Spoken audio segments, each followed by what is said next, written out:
Welcome to the interdisciplinary collaborative workshop teach-in on racial justice protests and social change, connecting local movements from Minneapolis, Atlanta, and Washington, D.C. My name is Melinda Lindquist, and I'm an associate professor of history at the University of Minnesota, Twin Cities, and I'm one of the ICW co-organizers along with Ron Amanzadi and Haider Tun, and I will be the moderator for this afternoon's event. We have an incredible lineup of community organizers, students, and engaged scholars from across our 3 cities and 4 institutions joining us today. Over the past several years, faculty members across our 4 institutions, the University of Minnesota, Howard University, Morehouse College, and Spelman College, have been working together to create spaces for our scholars, students, and communities to be in conversation and work in solidarity. This is our second summer online teach-in. You can find our previous teach-in on policing, public policy, and racial justice on YouTube.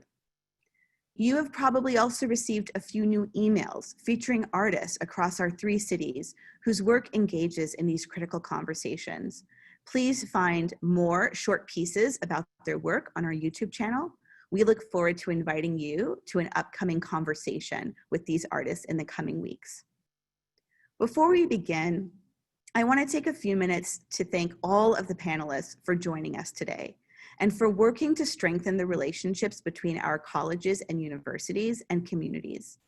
I also want to thank our very generous co-sponsors, the College of Liberal Arts, the Office of the President, the Graduate School, the Center for Community Engaged Learning, the Interdisciplinary Center for the Study of Global Change, the Institute for Advanced Study, Howard University, Morehouse College, Spelman College, and the Departments of African American and African Studies, Art, History, Political Science, and Sociology.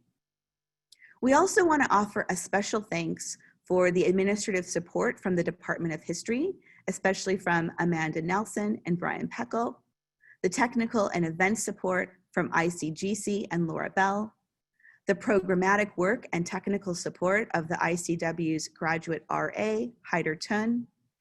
And finally, I want to offer a special thank you to all of our incredible interns who have come to us through the Center for Community Engaged Learning at the University of Minnesota. If you have perused our website, enjoyed the many interviews on our ICW YouTube channel, received any of our many emails, or found us on social media, it is largely due to the incredible work of Lul Buru, Carly Coons, Megan Deutschman, Tam Chow Duong, Kendall Johnson, and Florence Wee. Thank you to everyone who's made this event possible, and thank you to our audience for joining us today. In recent weeks, we have witnessed massive protests across our nation and around the globe in response to the murder of George Floyd in Minneapolis by the police. While George Floyd's murder was a surprise to some, Mr. Floyd unfortunately joins a long list of Black men and women murdered by police, including Rayshard Brooks, Breonna Taylor, Tamir Rice, Michael Brown, Eric Garner, and so many more. What has been a surprise for some is an all too familiar story in many communities of color. Still, George Floyd's murder has sparked racial justice protests that have raised and transformed local and national awareness of the endemic violence against Blacks.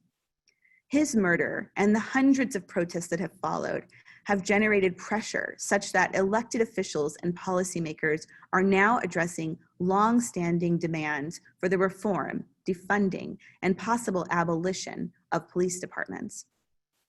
Those at the forefront of these protest movements are demanding that racial justice replace institutionalized racism.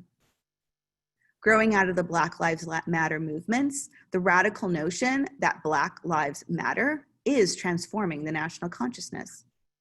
At the same time, these movements have been and continue to be met with violent and repressive government and police responses, with attempts to rebrand protesters as anarchists and terrorists, or narratives that relocate the problem of violence within these social movements, as opposed to within a society that was built on the violation of Black bodies.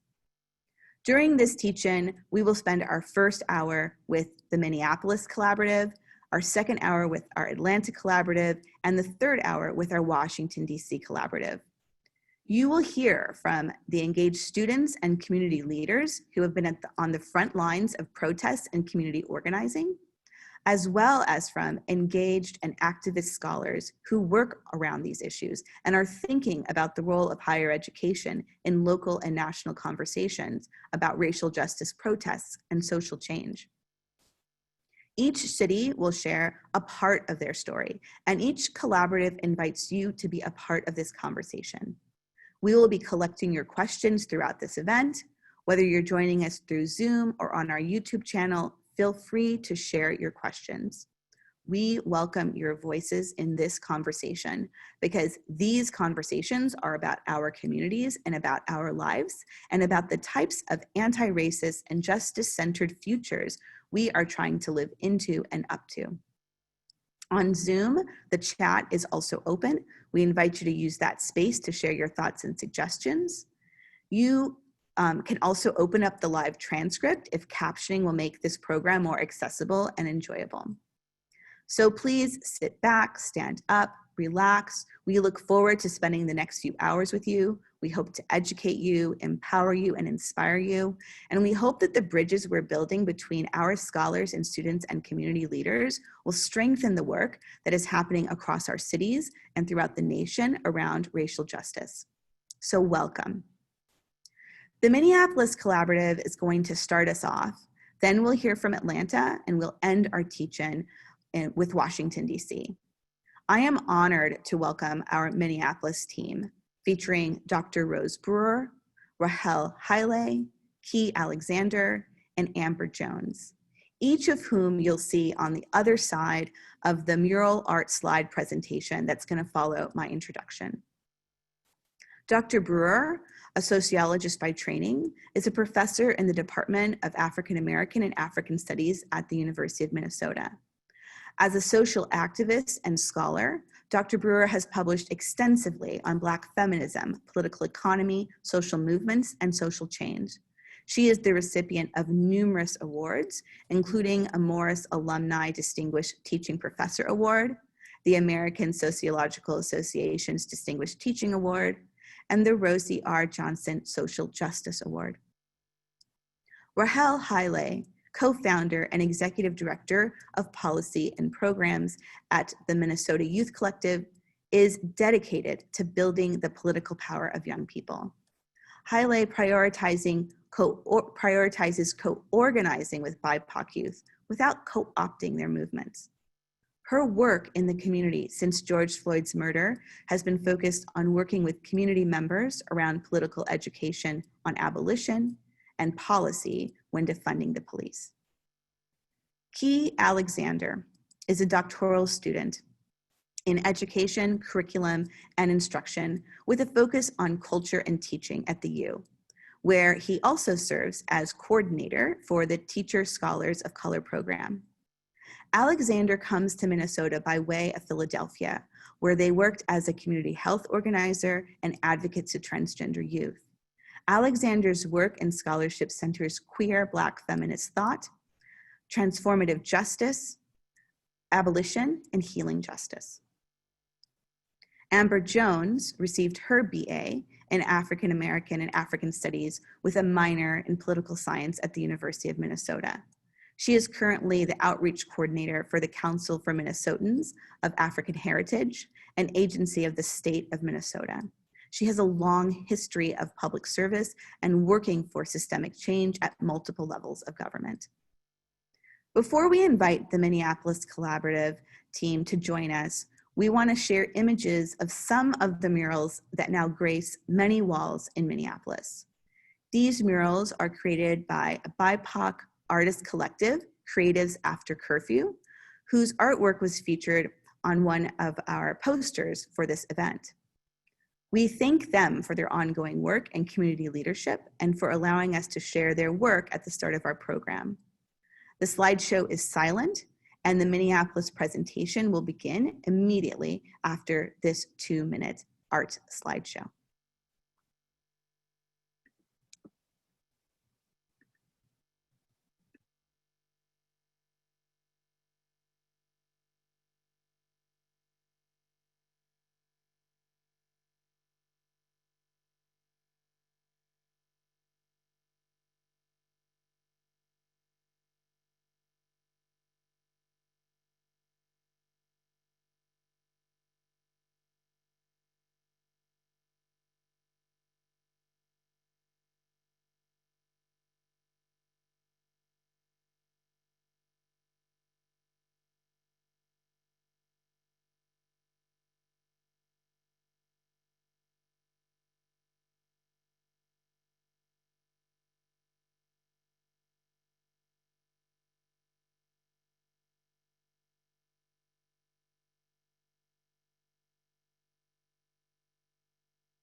Good day, everyone.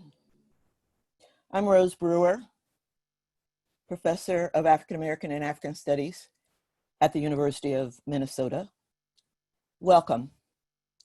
Let us begin. It's been 2 months since the police murder of George Floyd, 2 months since Minnesota became the epicenter of protest and rebellion. The Floyd killing catalyzed resistance nationally and globally. These protests continue. The activism draws upon the long tradition of Black struggle in the US, and in the Minnesota case, we have to dig deeply, asking the question, how did it come to this? Police murder on the one hand, Black uprising on the other. The question compels us to examine the underpinnings of a state that on the face is white and liberal. Underneath, there is a complicated race, class, and gender dynamic in play. The liberal veneer hides some powerful economic and racial realities. On May 30th, 5 days after the Floyd rebellion began, the Washington Post ran the headline, "Racial inequality in Minneapolis is among the worst in the nation." In the body of the article are these statistics.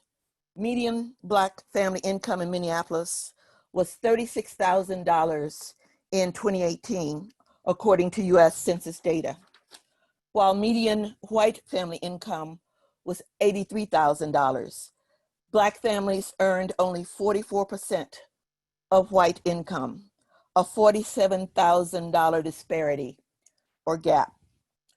The numbers are damning. While Minnesota in 2018 had some of the lowest white poverty rates in the country, it was one of the worst for Black folk.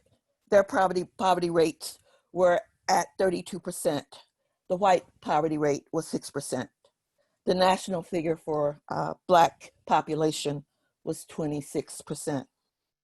Attention has been drawn to these disparities, especially in the wake of the multiple police killings over the last 5 years in Minneapolis, St. Paul, and the suburbs.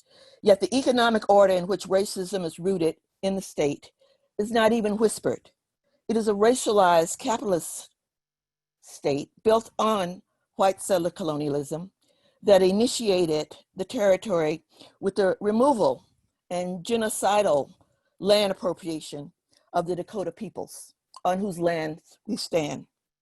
Its logic continued into the current period, structured in the ongoing practices of white supremacism and economic dispossession, in the protection of capital's property, policing instantiated in these structured inequalities.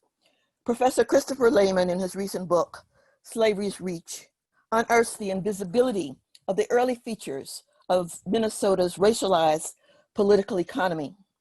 Lehman, quote, stated, indeed, investment wealth poured into Minnesota territory from the northeastern US, money made in banking and the industries that grew because of the labor of enslaved Africans, investments in slave labor and in Black bodies, slavers brought to the Minnesota lands. Sociologist Joe Fagan articulates the national logic of slavery and racialized capital, drawing briefly from his quote, without slave labor, it seems likely that there would have been no successful textile industry. And without the cotton and textile industry, it is unclear how or when the United States would have become a major industrial power. There was not a New England merchant of any prominence who was not then directly or indirectly involved in the slave trade. Let me re-articulate Fagan's observation in the context of Minnesota, again drawing upon the valuable work of Slavery's Reach. Quote, a slave-holding financier provided much of the capital behind the fur trade in southern and central Minnesota. Military officers, federal appointees, commuting businessmen, small farmers, banks and insurance companies, hotel keepers, and land speculators benefited from slave-holding wealth. A pillar, thus, of the state's foundation cannot be disconnected from unfree labor, inculcated in white supremacist ideology. Alexander Ramsey, Minnesota's first territorial governor, 1849 to 1853, second state governor, 1860 to 1863, and a US senator, 1864 to 1875, saying this of the Dakota peoples: the Sioux Indians of Minnesota must be exterminated. Ideologies of inferiority and superiority would be embedded in Minnesota social practices, if not always in the law. Black Minnesotans have been in a continual struggle against systemic racism in the state. By the 1910s into 1950, blatant restricted covenants in housing kept Black Minnesotans from living in white neighborhoods in Minneapolis. African-American students were unable to live on campus at the University of Minnesota, an institution that actually obtained a loan from a slave owner to keep afloat in the early years. Black workers have continually been excluded from well-paid construction, electrical, unionized, and professional work. Jobs, wages, and economic assets are denied or bifurcated by race, low paid or no paid, a Black tax. While Minnesota has prided itself on having a small group of well-paid Black elites in the corporations that dominate the landscape of the Twin Cities. In the summer of 1967, the Black community on the north side of Minneapolis rose up, expressing similar ills to the current protest. Economic dispossession plays out over the decades. Capitalism and racism inextricably linked in the state. Black homeowners were especially hurt during the 2007 and 2008 recession, with predatory lending by banks such as Wells Fargo hitting the Black population hard in the Twin Cities, where the home ownership rate for the Black population is 29%, for the white population, 75%. Minneapolis is a capitalist city. The protection of property is paramount while keeping some Minnesotans, quote, safe, built into the logic. When elite self-interest and social interests are so aligned with racialized economic dispossession, this is intractable ground, requiring political opposition. And so the Floyd Rebellion rose up as another generation stands in the ready in protests for Black lives in Minnesota and beyond. Thank you. We will now turn to our first speaker, Rahel Hali, who is the founding director of Minnesota Youth Project, and will get into, in more specific ways, how movement building happens with young people in the state of Minnesota. Rahel? Yes, thank you, Rose. Thank you, Dr. Rose.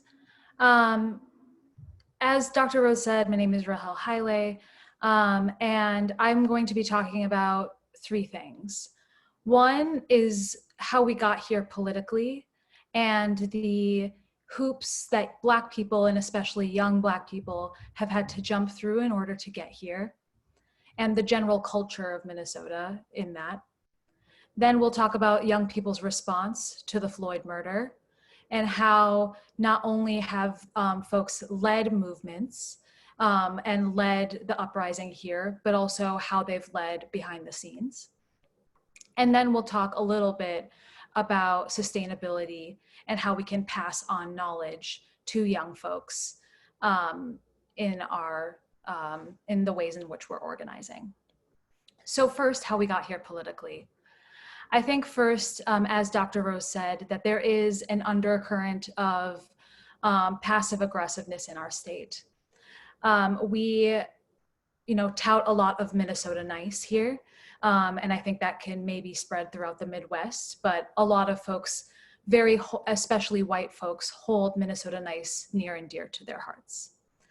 I think first off, to talk about elected officials and folks in power, there is a deep need to be liked here, and there is a deep need to live up to what people are asking for on all sides. And so, even right now, there were articles coming out about how Minnesota already abolished their police department. And I want to say, first of all, that is not true. And say that first, with our elected officials, it became we need to abolish the police, and had elected officials say that explicitly. Then it went to, we are going to defund the police. And then it went to taking 1.1 million off of the city's police budget when the demand was 45 million. This is a highlight of how the directness that is needed from our leaders is not happening, and that we need, and that is why we need organizing, and that is why young folks rose up in this moment. I was talking to someone about Minnesota earlier this morning, and they said something really great that I wanted to tell you all, and that is, in Minnesota, calling someone racist is the not nice thing, not that racism isn't nice. The fact that you call it out is not the nice thing, and that the racism is expected. I then want to talk about how with this culture and with jumping hoops for years and years with elected officials and how we got here. So young folks got frustrated with bringing up legislative solutions, with not being listened to and being talked down to about their lived experiences, because the need is for experts, and lived experiences is not what is important in our state, and generally, I would also say, with elected officials and people in power. And so the lived experiences of young Black folks in Minnesota have not been listened to for years on end. So the response: young Black folks led the uprising in Minnesota. And I think that is because of the hoops that they had to jump through, but I also want to highlight more so what happened behind the scenes. What I saw and joined from the leadership of young Black folks was that there were group chats and organizing hubs for different spaces. There was, and still is, a group that's talking about community safety and how we take care of our own when our police department is not taking care of us. Then, there was a thing around food and how we can care for organizers as well as the general public and the people who are unhoused in this moment because of our housing crisis, as well as our policing problem. And then also there was White Supremacist Watch and all of these other spaces where I was incredibly proud to be a young Minnesotan and a young Black Minnesotan, because I think that folks have really risen up in this moment to be able to respond and say that jumping through these hoops and talking to these elected officials is actually not working because we are not being taken seriously. And this is a plight for young folks throughout all of the country. But I would also say the culture of Minnesota that I highlighted at the beginning and that Dr. Rose highlighted makes young Minnesotans even more frustrated with the nature of our state and the nature in which things move. An elected official or a person in power or just a general Minnesotan will never tell you what is up and what is happening, and will actually pander to what you are saying, and behind your back will change the move, as we highlighted and as has been highlighted by the response to the demand to abolish the Minneapolis Police Department. I then want to talk a little bit about the sustainability of movements based on these young folks and based on this moment and moments past. I am an organizer who started in the time of our 4th Precinct uprising, which someone else will talk about, in 2016. That is when I became the most politically active. And I think to highlight my own experience and then have that highlight other people's experiences, I almost left being an organizer. I almost left being a person in movement because of the strain that it takes on folks who are leading. And I wasn't even leading in that moment in 2016. And so I will say that as folks who are, I call on folks who are panelists on this teach-in, and I call folks generally to think about how you are passing on knowledge to other folks who are leading movements in this moment. I think about the leadership development of our young folks and how we can not recreate the wheel over and over again, and actually have folks who can teach lessons to others so that when they are on the front lines, they are not alone, and that they are not only basing things off of their own knowledge, but are basing things off of 2016, basing things off of 2000, basing things off of the 1990s and the 1980s. We need to be better at passing on knowledge to young folks, and especially young Black folks who are leading movements in this moment. Thank you. Thank you so much, Rahel. We're going to move along and consider organizing and policy change at the state level and beyond. Amber Jones, an honors graduate of the University of Minnesota, Department of African American and African Studies, yay, will speak to us around these issues. She is currently the outreach coordinator for the Council for Minnesotans of African Heritage. Amber. Good afternoon, everyone. Thank you for having me. Thank you, Professor Brewer, for introducing me into being one of my core teachers at the university. And as was alluded by Rahel, I'm actually going to spend some time kind of walking us through the past 5 years and looking at how organizing has developed in the modern Black Lives Matter movement in the Twin Cities area. I think a lot of times our history gets kind of lost in the sauce.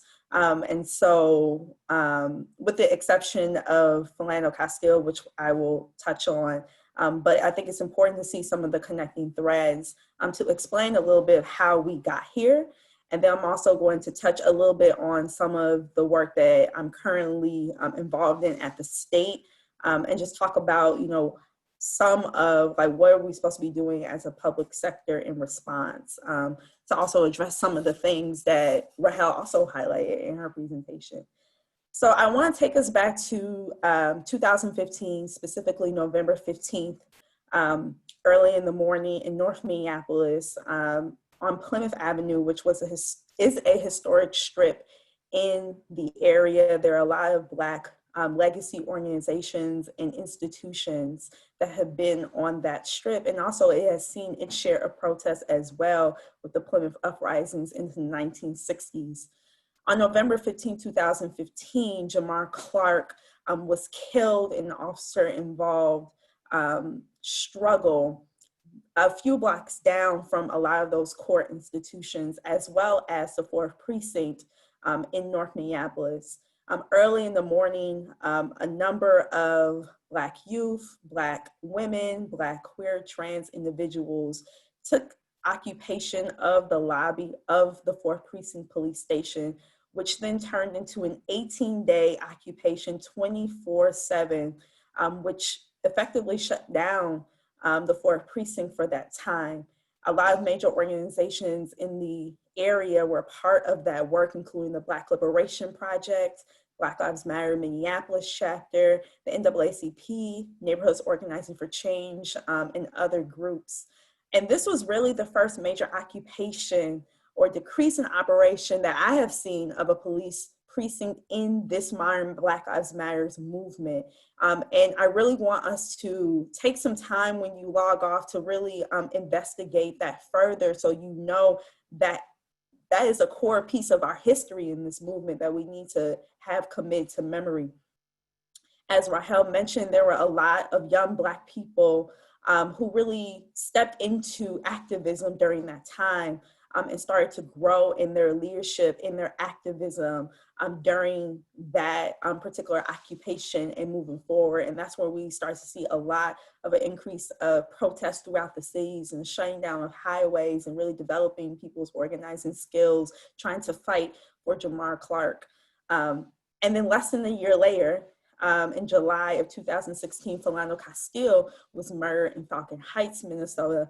And this was really the first police murder in Minnesota during the modern Black Lives Matter movement. So I would really say like from 2013 on, that really sparked some national outrage. And so that is when we started to see a lot of people focusing on Minnesota.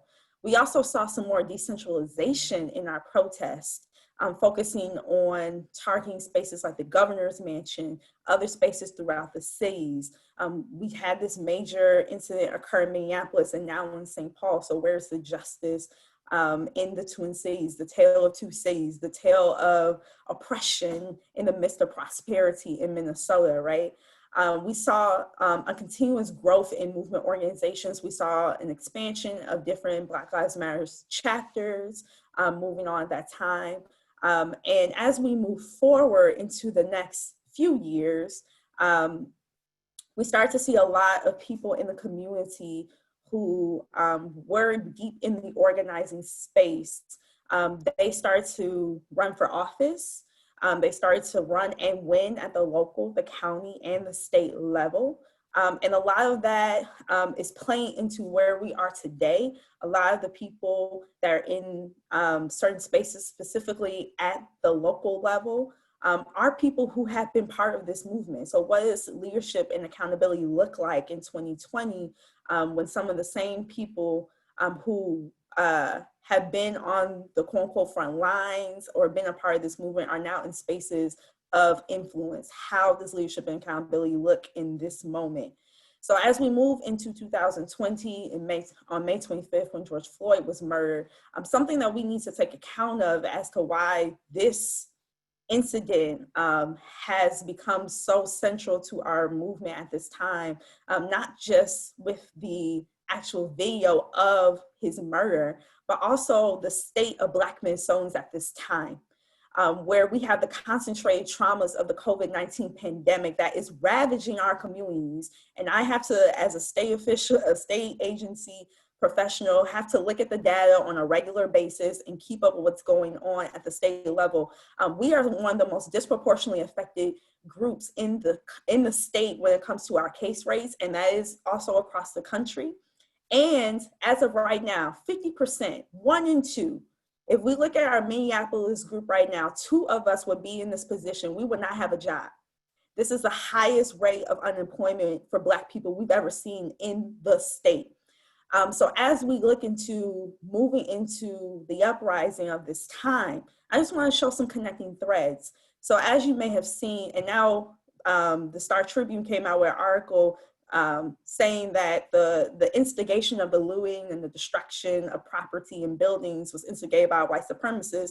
Anybody in Minnesota, especially Black, would have told you we already knew that, but you know how it goes.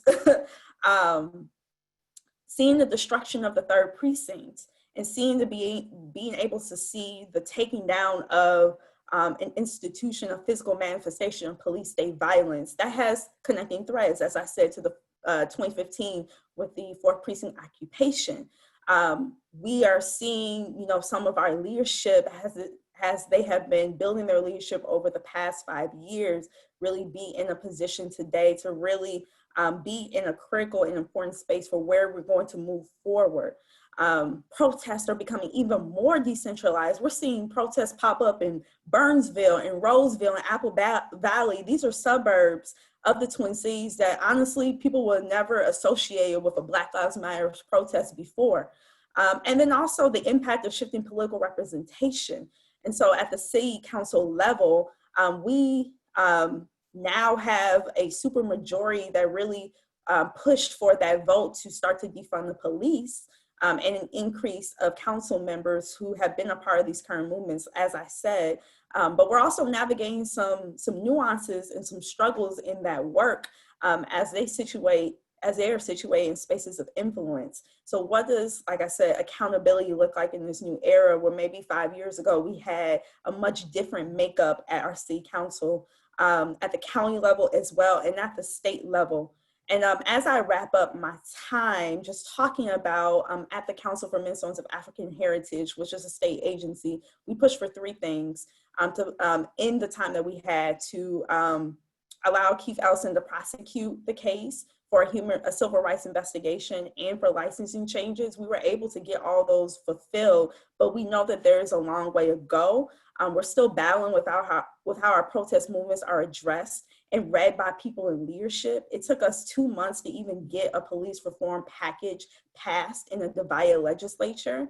And really just saying with how do we take the requests and the demands from the community and make it real in a space of ongoing governance, right? And so as I wrap up, I'm really excited for Key's talk as he talks about how do we make this work really come alive? What does it look like on the other side of abolishing the police? So thank you for your time. Thank you, Amber, so much for your insights and comments. And finally, we'll hear from Key Alexander. Key is a doctoral student in education, curriculum, and instruction with a focus on culture and teaching. Key brings to our discussion today deep insight into issues of personal liberation and healing, and will take us home with his scholarship as well as his activism. Key? Thank you so much, Dr. Rose, and thank you to the ICW team for inviting me here today. Before I start, I would just like to invite everybody with us to take a collective breath, a big inhale and letting it out. Yeah, thank you so much for my panelists and my Minneapolis team. So as I've been sitting and hearing other folks talk, something that's really come up to me is thinking about what is the other side, like Amber alluded to, what are the things that make movements sustainable? How are we refueling the movement?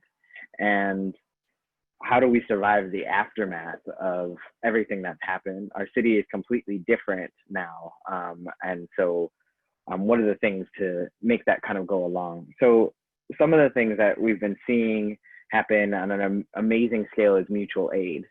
mutual aid being a framework of developing support networks for folks to survive outside of relying on the state, right? And so there are these moments where lots of young people are on the front lines, and part of like, how do people keep showing up to protest every day? After the murder of George Floyd, there were literally people in the street every day.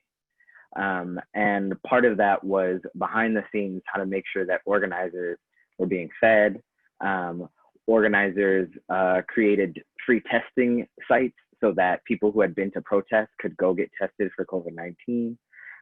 People were doing supply runs, not just food, but also diapers and formula for mothers and children, first aid supplies, all that. And also the area in which George Floyd was murdered has been reclaimed by the community as a sacred space and a memorial and a vigil that has had volunteers, food, supplies constantly since the murder has happened.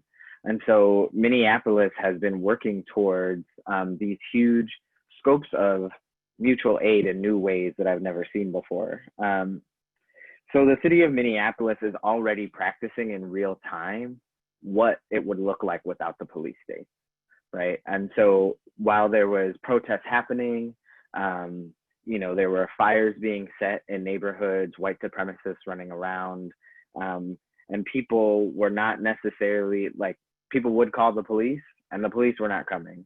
And so to even, you know, folks in the neighborhood who had an attachment to police and the idea of safety were recognizing that they were not following through. And so what happened was community-wide responses to that lack of response. So we had, you know, kind of like Rahel mentioned before, community safety teams, people talking to their neighbors and community members in in-depth ways, doing community-wide political education, talking about what defunding the police really means, what would it mean to resource education, food, as well as housing. Minneapolis is also experiencing a huge housing crisis at the moment. And one of the things that happened during the uprisings was a local hotel had been taken over to house a lot of houseless folks, and was brought together by a group of volunteers, and folks were really trying to make it happen, coordinate it, make sure that people were safe. And it was a huge effort and a large scale. Oftentimes we see mutual aid happening in communities, in small knit communities. There's lots of mutual aid as a framework has been long practice in Black communities, particularly around supporting folks around medical costs, education, funerals, any type of kind of family emergencies where Black communities will pool resources together to support folks. And that is some of the mutual aid that we're seeing today. So, you know, this also included having a people's ambulance, a people's fire brigade, food, people's laundry service, and supplies. And so what I'm seeing, which I think is really amazing, is one, that people are recognizing that to keep our movement sustainable, we have to also be making sure that we're taking care of people's basic needs. And whether that be food, housing, you know, education, these things are being ramped up in real time. I'm also seeing the ways that Minneapolis is slowly starting to detach the notion of safety from the police state, right? Black and brown communities know that police are often coming into our communities and causing more harm. They do not prevent crime, they react to crime. And also we know that our communities are criminalized for things that happen in other communities all the time. So I'm really appreciative and humbled by the way that I'm seeing that people really start to interrogate what they mean by safety and what they mean by community. So I really think this is this kind of practicing of abolitionist futures in real time, right? If we already know that we can work with our community members to keep our localized neighborhoods safe, if we know that we can work with others to make sure that people get their basic needs met, if we know that we're doing political education so that people understand what we actually mean by defunding the police, and working to talk to their cousins and neighbors who are both in the city and without, and within the state, we're actually practicing abolitionist futures in real time. And so I think as we're moving forward, we're also seeing a shift in, we had a lot of rapid response happening. And now we're seeing how people can create more sustainable networks to support folks moving forward. And I think the thing that has been really amazing and humbling to me is seeing that youth are also learning these principles, right? Youth are on the ground, having an embodied way of knowing about what it means to keep showing up, to fight the fight, but also to make sure that we're taking care of each other in principled struggle.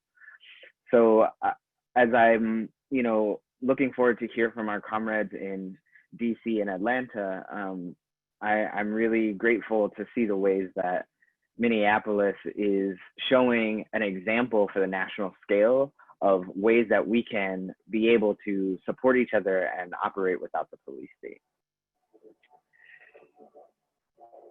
That's what I have, and I'm so grateful to everybody for inviting me and for our team.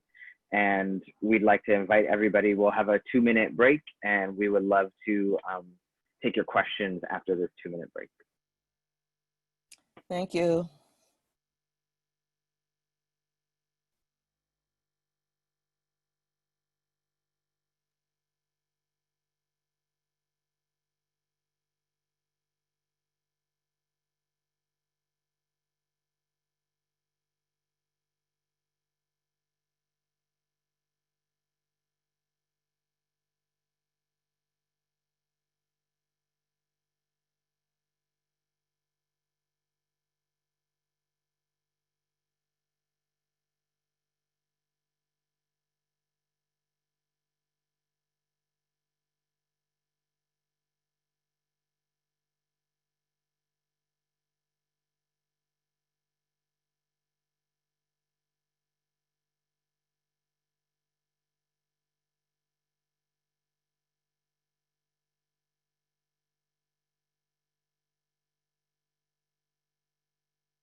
As we jump into the first Q&A, I want to encourage everybody to stretch, to stay hydrated, and to remind you that we're 1/3 of the way through our program.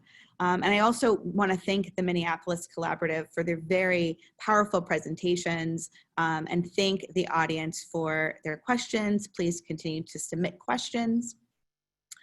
So against the backdrop of Minnesota's progressive claims about itself, Professor Brewer really sets the scene of incredible racial disparities in Minneapolis, in a state that is built on white settler colonialism, racial capitalism, and she also links it to the stories of slavery's a very long reach into Minnesota and the ways in which white supremacy is institutionalized throughout our state. She reminds us that the fact that Minneapolis is an epicenter of these movements should not be a surprise.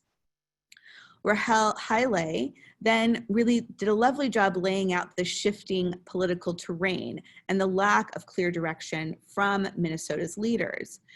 She also talked about the power of youth responses, especially the ways in which youth have really stepped up in terms of leadership around issues of safety and food, and also about the challenges in a movement and in this movement and sustaining this movement, and really the importance of knowledge transfers and self-care.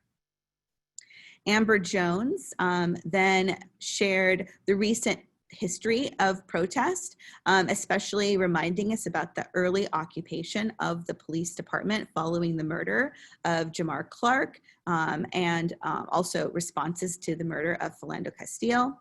And she asked, how does leadership and accountability change when movement leaders also become elected officials?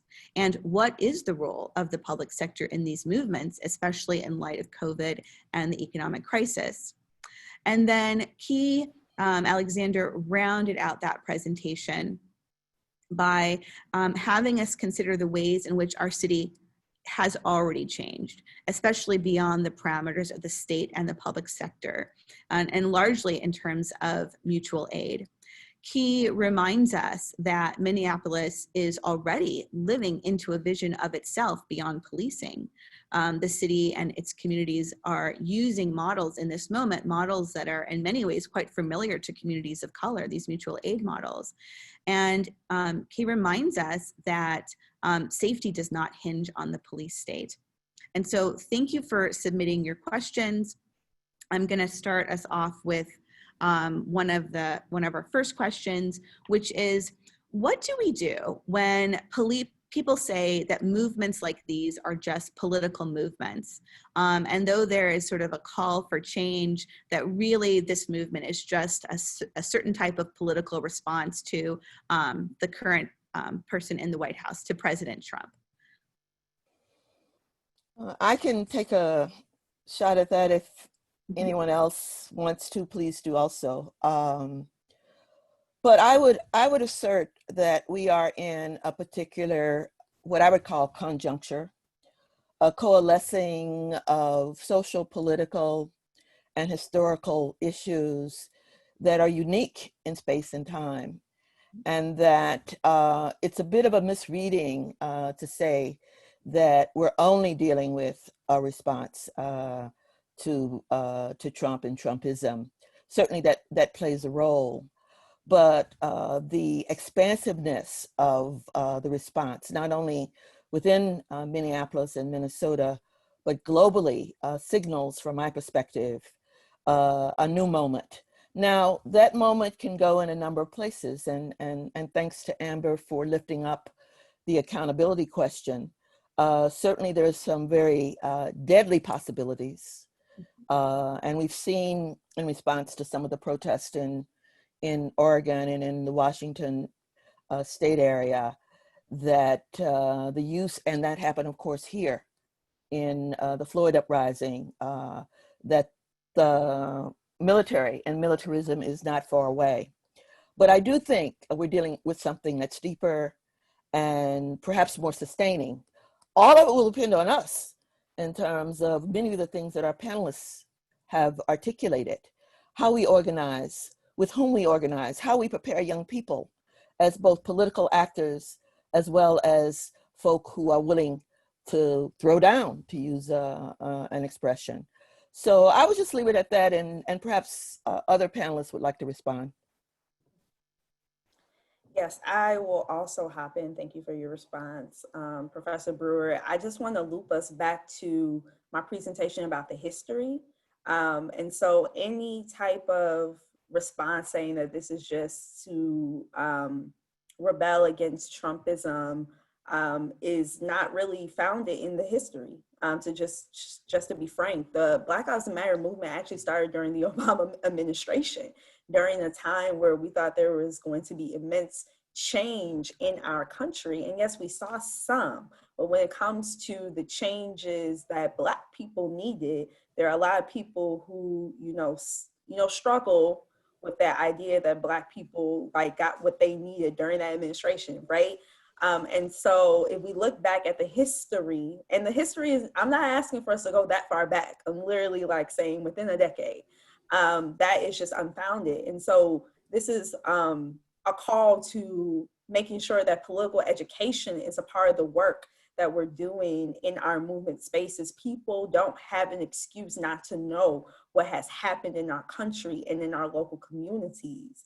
And so making sure people have been educated on the work that has been done even in this past decade to lift up police brutality and the attack from police state violence on Black lives, I think is essential. There's a lot of organizations doing that work. A book that comes to mind is Making All Black Lives Matter by Professor Barbara Ramsey. It's an amazing book, and it's a short read.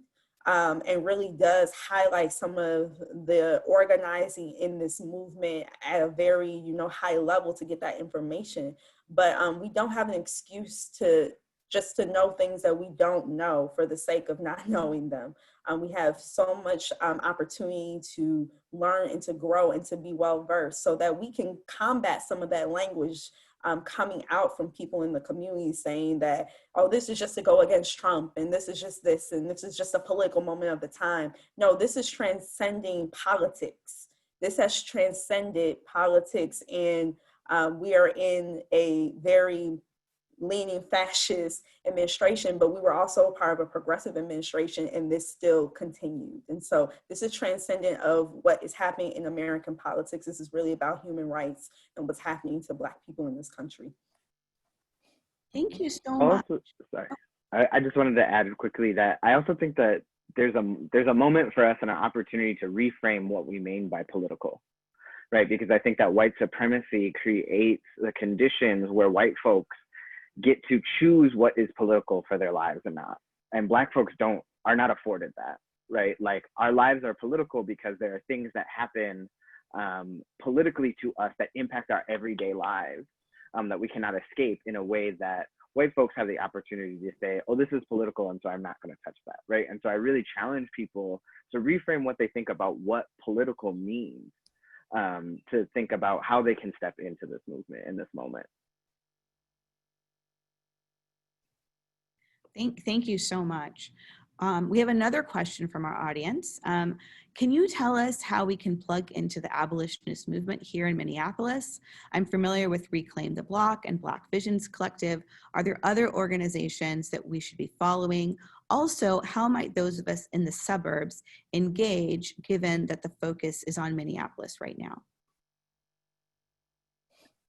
I can take a stab at this if other panelists want to jump in after me. But I think first off, on a purely logistical standpoint, I know that Reclaim the Block and Black Visions Collective are looking for folks to participate in a street team, to participate in this political education and be talking to folks in Minneapolis about what abolishing the police would look like, and do some work around that. So purely logistical, if you want to get involved on that in that way, that is a way that I would highlight that. I think other organizations are taking the lead of Black Visions and Reclaim the Block and are looking to partner in specific ways that are relevant to their organizations. I think we're as folks who are in progressive movement and also work in nonprofit, trying to not recreate the nonprofit industrial complex and really not trying to take credit for other people's work. And so I would say that in my organization, the Minnesota Youth Collective, we're talking about how, as an organization that does engage somewhat in elections, how can we be the ones to be talking to folks about a potential charter amendment in 2020? And how can we be those folks to be talking to them? Because we see that as our role in talking about abolition. And then also as a Black-led but multiracial organization, how can our organization be talking to non-Black POC folks and also white folks from the white folks in our organization about how abolition works as well, and assisting those organizations with that effort.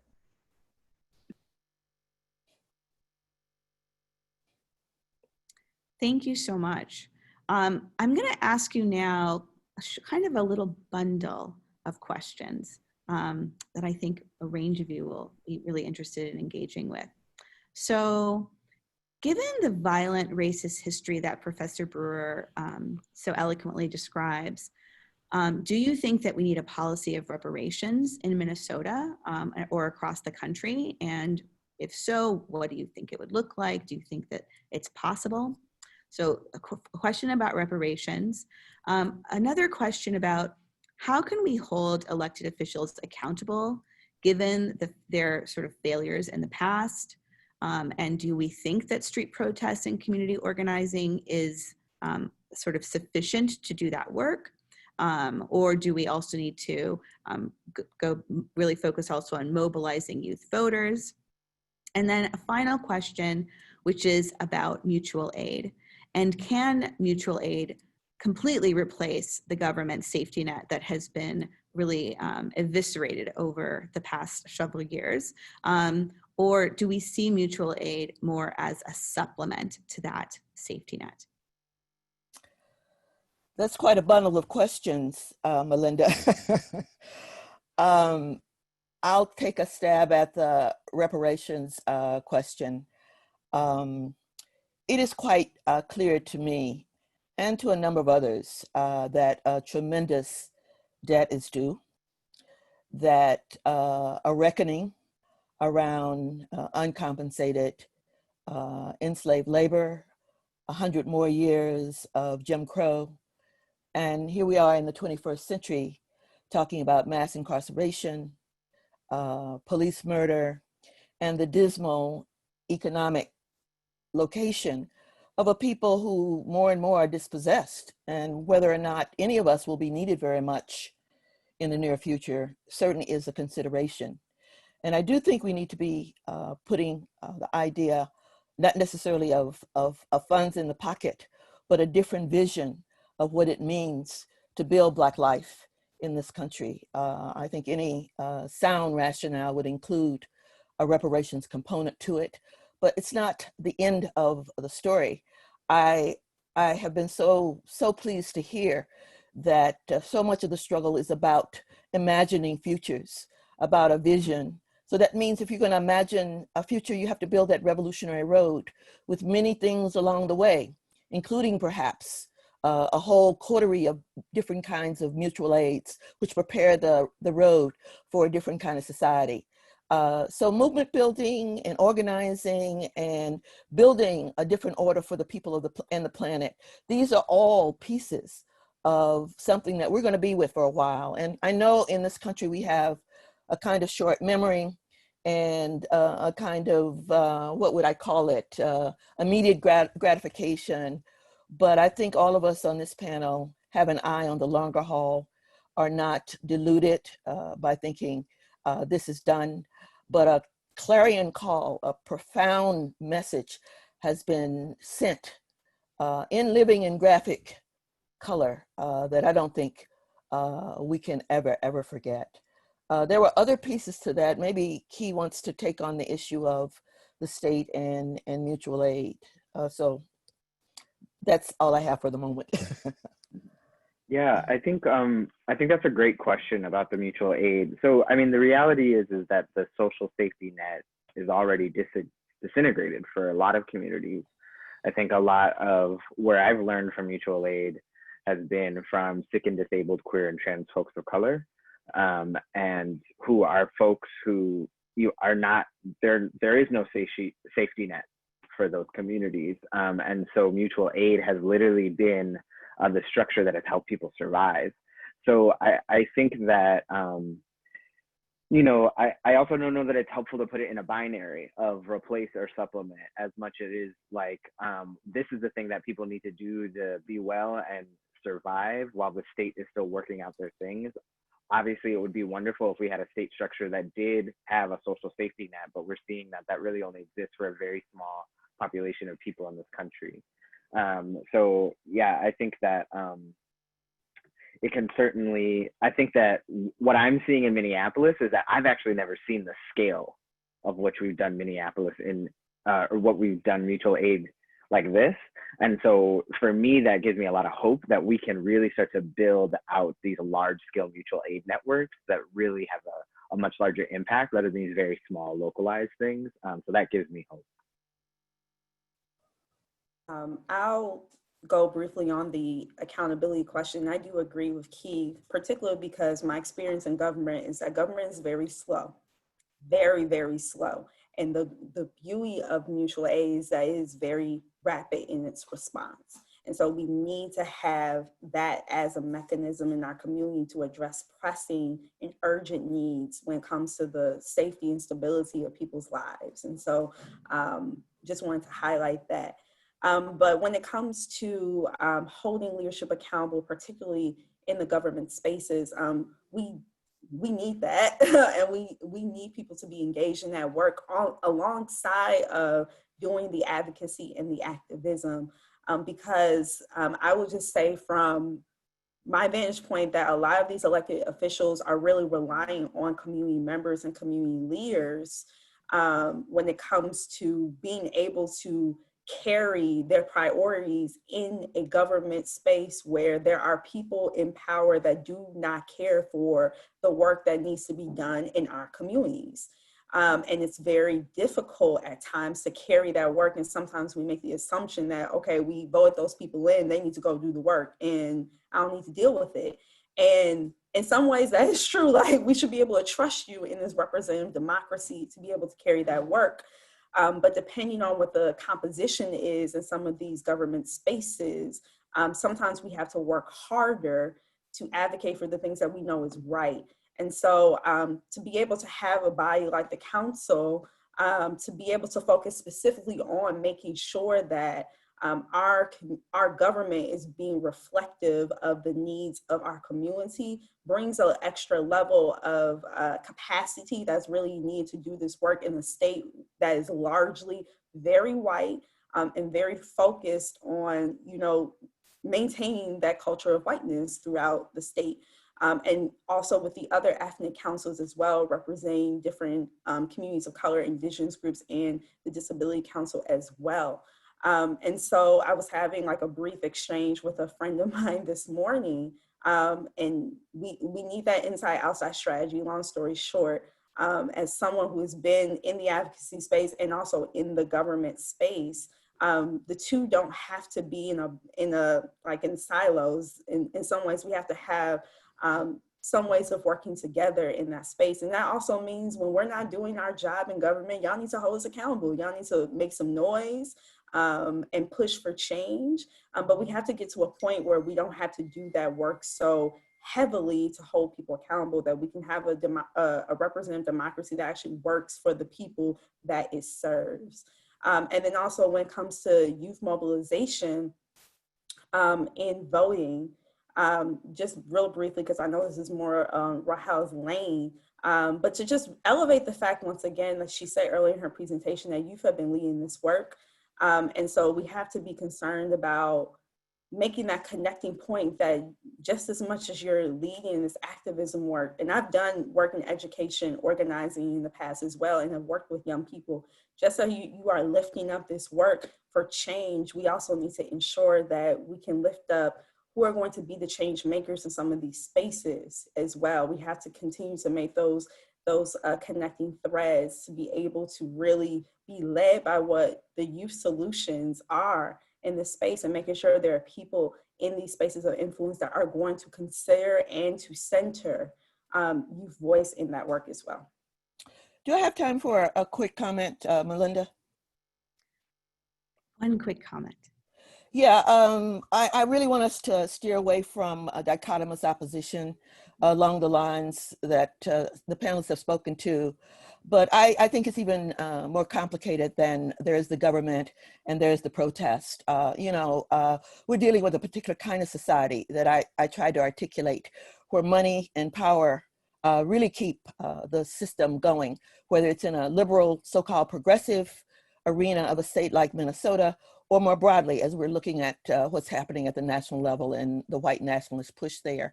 But if we're serious about political and social change, we're going to have to begin to think about a different kind of social order. That's for another day and a deeper conversation. Certainly built into that is us being responsible for one another in a society where it's strictly run by individualism. So there's good practice. But the structures that we need involving cooperative economics, solidarity economies, those are issues that I hope in our conversations across our collaboration can be taken up. So I will shut up because I know I'm far past time. No, thank you. Thank you so much. I really want to thank our Minneapolis collaborative. I want to thank Dr. Rose Brewer, Rahel Haile, Key Alexander, and Amber Jones for the work that you were doing and for this fabulous presentation and excellent Q&A section. I'd now like to introduce our Atlanta team. And I do want to remind everyone that as with our previous segment, we will be collecting your questions on Zoom as well as on YouTube. Please send those in. Our presenters are very happy to be in conversation with you, and the chat also will remain open. I am honored to introduce our Atlanta collaborative. They are Dr. Adrian Jones, Dr. Celeste Lee, Sophia Howard, and Mary Pat Hector. Dr. Adrian Jones is an attorney and assistant professor of political science at Morehouse College. Dr. Jones's research focuses on the Black political experience. Her PhD thesis, which she's revising for publication in various research journals right now, explores the development and influence of colorblind conservatism, both on the federal government and on the Voting Rights Act of 1965. Dr. Celeste Lee is an assistant professor of sociology and anthropology at Spelman College. Dr. Lee's research explores how racialization processes are experienced and understood within ethno-racial groups. Her dissertation, Portraits of Black Millennials' Understandings of Racial Dynamics in the 21st Century, and her recent piece, Advocacy Mentoring, Communicative Responses to Diversity in Higher Education. Both of these interrogate how race and ethnicity, both as experience and ideology, impact youth. Sophia Howard is a senior at Spelman College, where she is a comparative women's studies major and philosophy minor. Howard is also a social justice fellow and founder of Unlocked Minds, which is a book club in Whitworth Women's Facility, a minimum and medium security prison in Hartwell, Georgia. She's particularly interested in the intersections of white supremacy and patriarchy, especially as they cohere around the reproductive rights of incarcerated women. Mary Pat Hector is a graduate of Spelman College and a current graduate student at Georgia State University. Hector serves as a program strategist at RISE and is the Georgia Black Youth Vote Coordinator. From organizing hunger strikes and rallies to end police violence, Hector has been engaging in community organizing for nearly a decade. She is a Peace First Fellow due to her national campaign initiative, Think Twice, which educates youth on nonviolence and provides teen safety workshops, as well as youth advocacy training for schools and youth.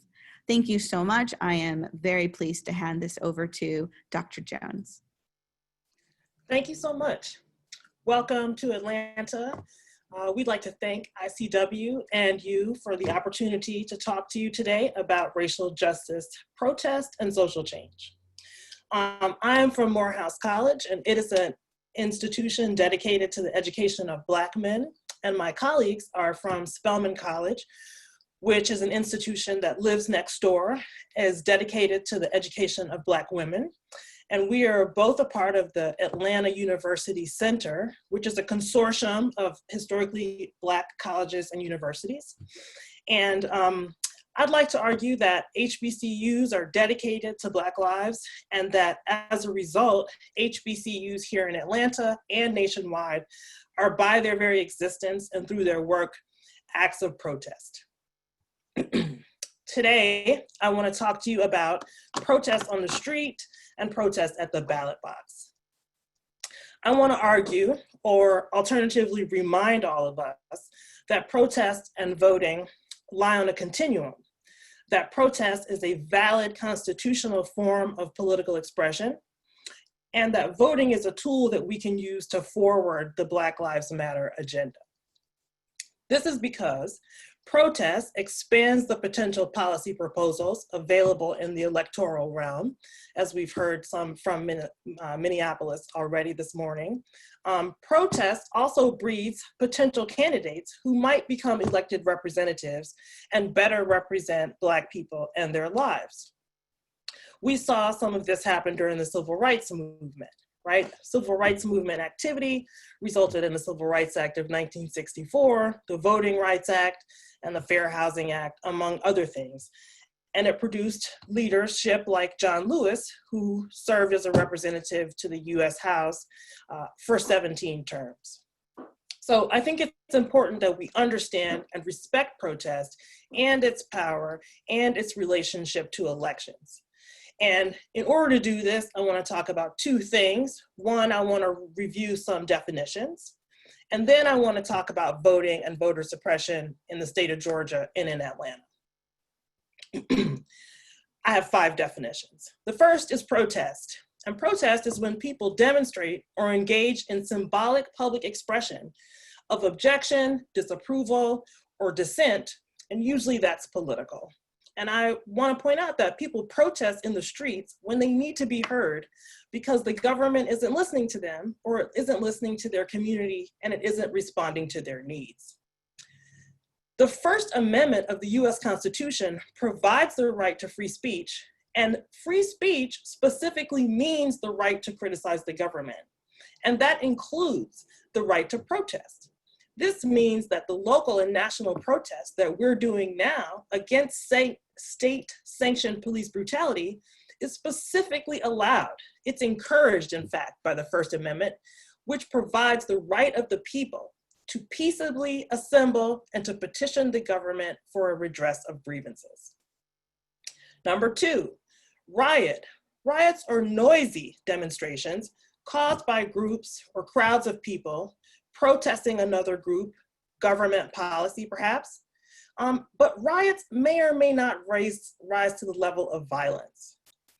Violence, number 3, according to the World Health Organization, is the intentional use of physical force or power, threatened or actual, against oneself, another person, or against a group or community, which either results in or has a high likelihood of resulting in injury, death, psychological harm, maldevelopment, or deprivation.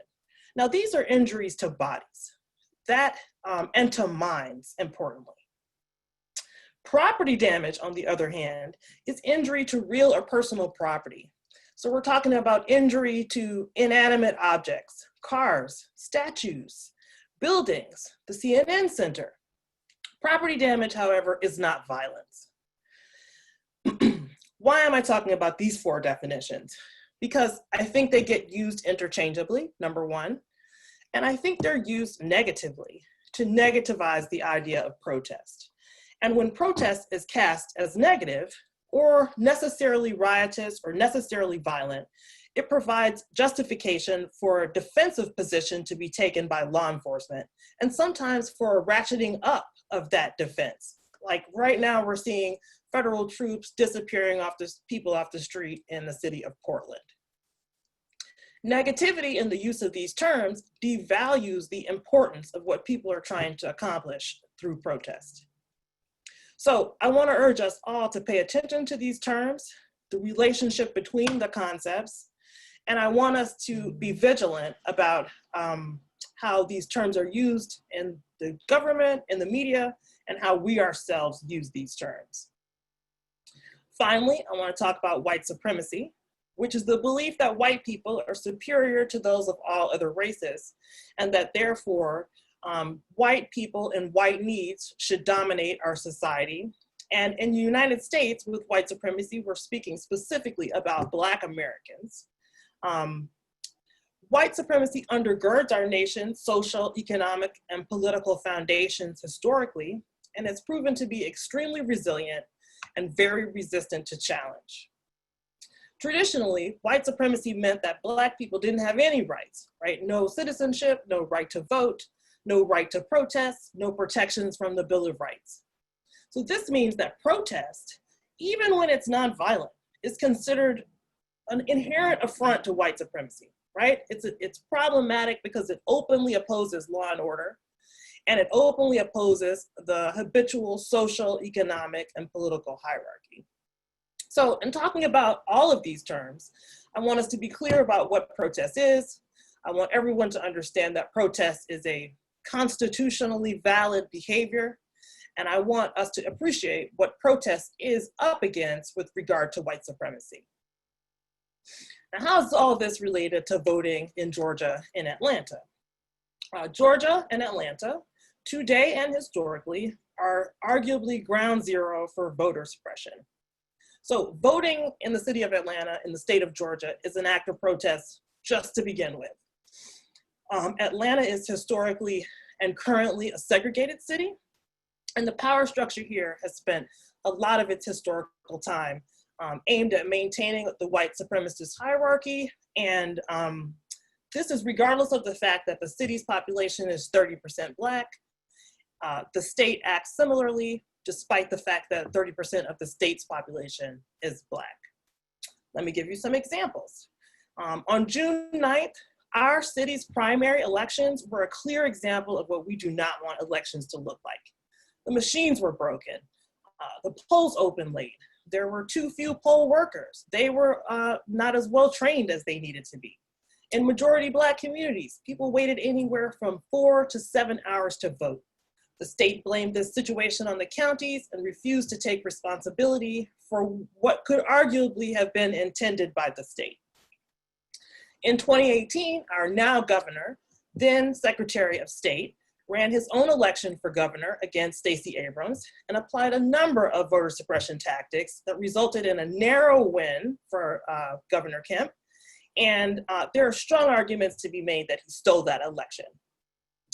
Our state's first 3 constitutions in 1777, 1787, and 1867 all denied Black people the right to vote. And after Reconstruction, we became a leader at passing Jim Crow laws that denied Black people the right to vote. So we were one of the first states to pass a poll tax. We followed up with a grandfather clause, literacy test, and we routinely allowed vigilante violence against Black people.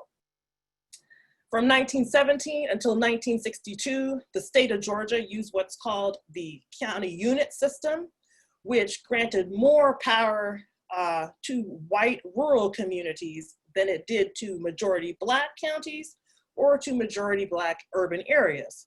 So that means that people are unable to have fairness with regard to voting individually and at the state level. In the early 2000s, the state of Georgia took a leadership role again and passed one of the first strict voter ID laws. The city's history of segregation has resulted in limited Black economic opportunity, limited access to public services, and it is the cause for our serious traffic problems that you'll see if you come here and visit our city, right? This is the traffic of segregation. Voting, therefore, is an act of protest in the state. And I would argue that protest is needed now in Atlanta and in the state of Georgia generally to move forward on the issues that we have today with police brutality. So my point here is that protest and voter participation occur on a continuum, and that the kinds of policies that we're hearing discussed about defunding the police, adding funding to public services, and organizers who are organizing in today's movement will potentially become representatives for Black people in Atlanta and other cities in the future. Thank you very much. Next, I would like to introduce my colleague, Dr. Celeste Lee. Thank you, Dr. Jones.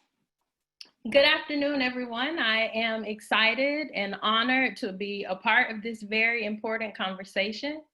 Today, I would like to address or begin by addressing the relationship between social protests and processes of racialization.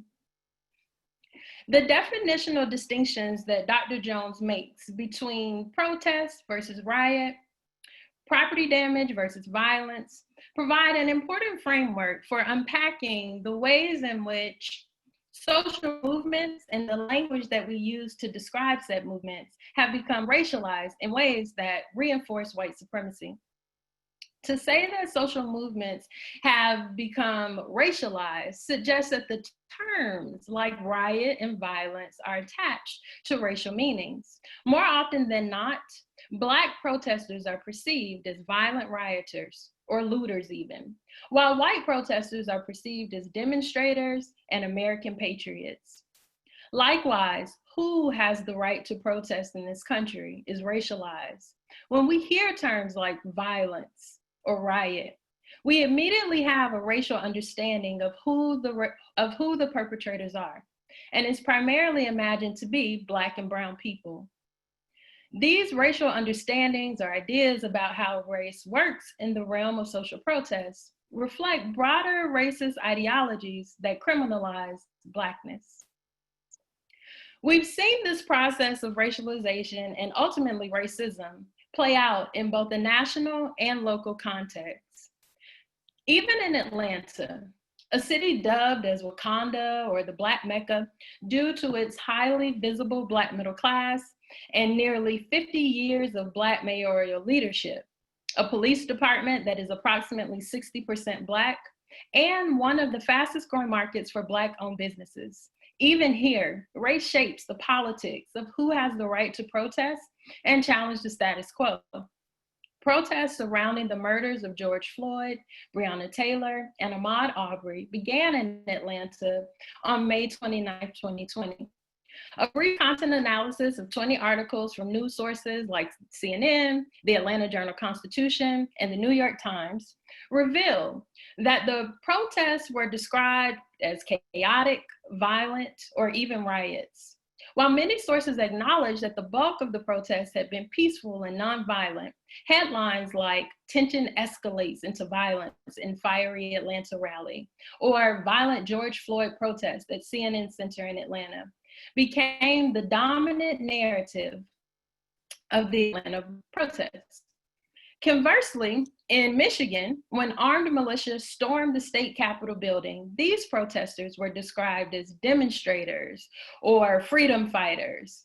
Dubbed the American Patriot Rally by protest organizers, news headlines noted that some protesters also carried Confederate flags and swastikas.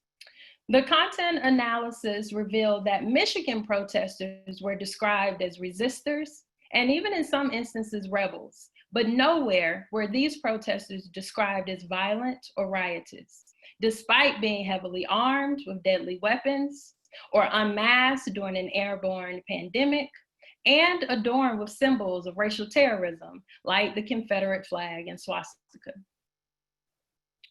The comparisons between Michigan and Atlanta are not perfect, namely because the Atlanta protests did include vandalism and property damage. But the images from the two protests alone must force us to challenge our collective use of terms like violence to describe protests that involve property damage, but not in our description of social protests in which protesters are armed with assault rifles. Furthermore, the assumptions about who served as the instigators of riots and violence in Atlanta reflected dominant ideology that criminalizes Black bodies. A late night press conference called by Mayor Bottoms quickly revealed that protesters would bear the blame for the vandalism and property damage associated with the day's protests. In condemnation of the riots, Mayor Bottoms asserted her position as a Black mother to urge Atlantans to go home. Invoking her racial identification in this space made it clear that she was giving the directive to Black folks. The intended audience was further crystallized as Black Atlanta rappers Killer Mike and T.I. reinforced Mayor Bottom's message by calling on demonstrators to not burn or destroy Wakanda. But as I watched and recorded several segments of the news that night and in the days that followed, it became apparent that the message to Black demonstrators may have been misdirected. From my observations, it was white presenting protesters leading the charge with violence and vandalism. The person suspected of throwing the first knives at the police was white presenting. The first person to attack the CNN building appeared to be a white male. The two people dubbed as turning protests violent at the governor's mansion over the weekend were white presenting. This is not to say that Black and brown people were not engaged in behaviors that were dubbed violent or riotous, but rather to acknowledge that white people appeared to play a central role. My observations were later confirmed in the media as headlines claim that Black protesters who want to demonstrate peacefully are calling out white people who instigate violence. So why is this important? It's important to explore these broader racial dynamics within these contemporary social protests because one, we often use this type of language to demonize Black-centered protests in a way that just doesn't happen for white-centered protests. Doing so, as Dr. Jones referenced, provides a license for excessive force and state-sanctioned violence to be the response to Black protests. This is true even when government agents and leadership identify as Black. For example, in Atlanta, the National Guard was deployed to respond to the vandalism and property damage despite no physical threat to citizens' lives. The presence, likewise, or secondly, the presence of white agitators in social movements for equality is not new. It has historically been a tactical strategy wielded by federal and local government, from COINTELPRO to the presence of undercover officers in the protest in Ferguson. We have seen this strategy used to disrupt, distract from, or to frame the movement as violent and dangerous, all for the purpose of ultimately discrediting the movement. Lastly, it would be irresponsible to suggest that all white vandals and rioters had nefarious motives of sabotaging the protests. Contemporary protests are characterized as much more racially and ethnically diverse than protests connected to the historic civil rights movement. This heterogeneity is a positive. Social movement scholars note that in order for protests to become successful social movements, they must be able to draw in support from allies who benefit from the very systems that we challenge. Nonetheless, the increase in diversity among protesters may be more complicated and nuanced than we've currently explored. We have to give real time and space to not only what it means to be an ally, how to be an ally. It's plausible that white vandals were well-meaning allies that showed up ready to perform their own ideas of protest. But we must recognize that Black people's very existence is protest. Thus, our riot is against Black genocide. This type of riot must center the leadership, desires, and voices of Black people. And white allyship must draw upon displays of support that feel supported to Black people. So I've spent the majority of my time ultimately highlighting how racism, via processes of racialization, impact our understanding of who has the right to protest, riot, and violence. As a fellow Atlanta native, I would like to conclude by providing some context for why Blacks and whites alike would and should protest and riot in Atlanta. On a national level, Atlanta has the reputation of being a racially progressive Southern city, and more specifically, a safe haven for Black people, both socially and economically. On the night of May 29th, rapper T.I. took to the mic and said, "This city don't deserve this. However, I understand that a lot of others do, but we can't do this here," he said. "This is Wakanda. This is sacred. It's supposed to be protected." For those like T.I. who question why Black people would burn down Wakanda or whether Atlanta deserves this, The Atlanta police have killed unarmed people here too, with little to no accountability. Because of this, we must protest for justice and to affirm that Black lives matter, that the lives of Jimmy Atchison, Katherine Johnston, Jamaria Robinson, DeAndre Phillips, Oscar Kane, Jarvis Lyles, and most recently, Rayshard Brooks, that their lives do indeed matter. In addition to issues of police violence, Atlanta's imagery of a Black Mecca or as a Black Mecca is marred by gross inequities. For example, in 2017, the city's jobless rate for Black residents was 11.5% and only 2.5% for white residents. I share this to say that Black people experience systematic inequality here like anywhere else. Black political leadership and a hyper-visual Black upper middle class offer symbolic recognitions of Black people's humanity in Atlanta, but they do not make the city impervious to the reality of institutionalized racism and white supremacy that is embedded in America's DNA.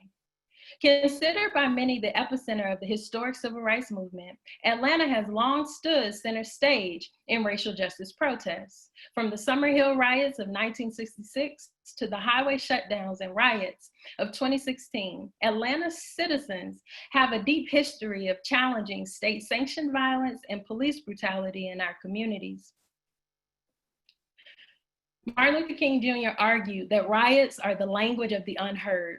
We will continue to riot in Atlanta until our cries for equality are heard. We must protest until Atlanta can fully live up to its reputation as a racially progressive Southern city. I thank you for your ear. At this time, I will turn it over to our Atlanta student activist, Sophia Howard. So I'm going to pivot the conversation just a little bit and kind of address the question of who claims to speak for and represent the protesters and whose voices are elevated and heard. When we think about protest and resistance movements, it's incredibly important to think about who we view as the leaders. Who do we see at the forefront of these said movements? Are the people whose voices that are being elevated correctly representing the people who are calling for freedom? Or are they the ones whose voices and bodies are most palatable for a movement still operating within systems of white supremacy, patriarchy, and capitalism? When doing work to eradicate or to suspend these systems, it's important to remember and acknowledge that we all still exist within them, that our language and socialization are still tools of white supremacy, of patriarchy, and of capitalism. We have to think about the so-called aesthetics of activism. And when we're not critical about why police brutality centers Black men and is prioritized over others, and why the narratives and voices of other cisgender heterosexual men are centered as being the leaders of these movements, we do a disservice to the movement. And that's saying, that goes for the city of Atlanta and then also looking nationally. When we're not critical about these themes, we're actually aiding white supremacy and patriarchy, because without having a comprehensive, inclusive framework to work on and surrounding the people that are most marginalized and centering those narratives, the movement can't progress. And I believe that a movement can only be as radical as those whose voices and bodies are centered over and over again while doing the work. At my short time at the Equal Justice Initiative, I learned that movements are created through narratives. There are few better examples of a more poignant narrative story than that of Rosa Parks' arrest in the front of that bus on the evening of December 1st, 1955. And being critical about Mrs. Parks' narrative, we examine the truth behind that dark Alabama evening. She was on that bus by no chance. She sat in the front of the bus by no single act of resistance. She was the woman chosen to spark what would become the Montgomery bus boycott that would later desegregate the buses. A modest-dressed, married, white-skinned, light-skinned seamstress who was active in her church was the person chosen to ignite the movement, not Claudette Coven, the dark-skinned teenager who was later pregnant. Rosa Parks was no coincidence. The civil rights leaders at that point knew that the story of Rosa Parks would initiate empathy and elicit outrage. And as Atlanta has served as a city of protest and resistance, as previously mentioned, the stories and the narratives of the people that have been centered are not very different. And as we continue to look back in history and examine the successes and failures of those past movements, it's important that we address and constantly combat those systems of oppression that render some more visible than others. Angela Davis was once asked why she was the face of the Black Panther Party movement. And when other women like Afeni Shakur and Paula Hill were constantly silenced, and she immediately attributed that to colorism. While on a panel with Patrisse Cullors, Ms. Cullors said that it was nothing other than misogynoir that was to blame for some folks' inability to believe that 3 queer Black women had founded the Black Lives Matter movement. And since its founding, there's been a steady erasure of their narratives when they should be the continuously centered narratives as queer Black women.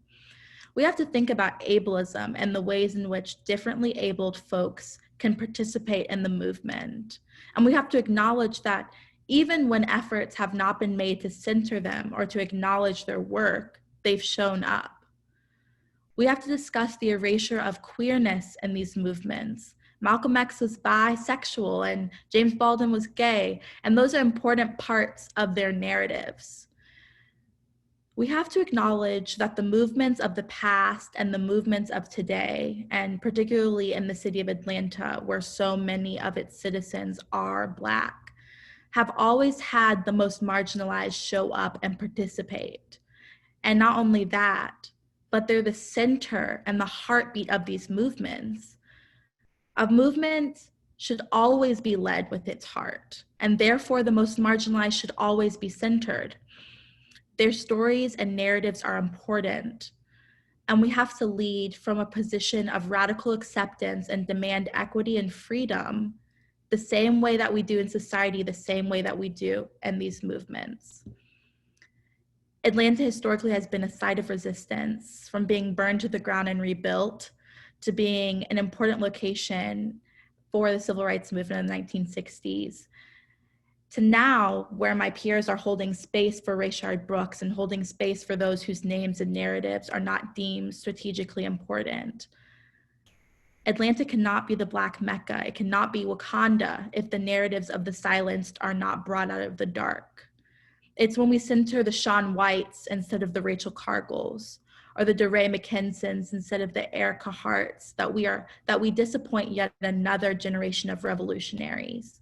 And centering those voices, we aren't working to loosen the grips of white supremacy, patriarchy, and capitalism. We are instead strengthening its hold on the oppressed and subjugated. The narratives of the movement, if we water down the narratives of a movement, we water down the movement itself. Thank you. And then I'll pass it on to our last colleague, Mary Pat Hector, who will wrap us up. Yes, thank you all so much for your comments, and also thank you to the ICW. Today, I'll discuss how our movement differs today from the civil rights movement in the 60s.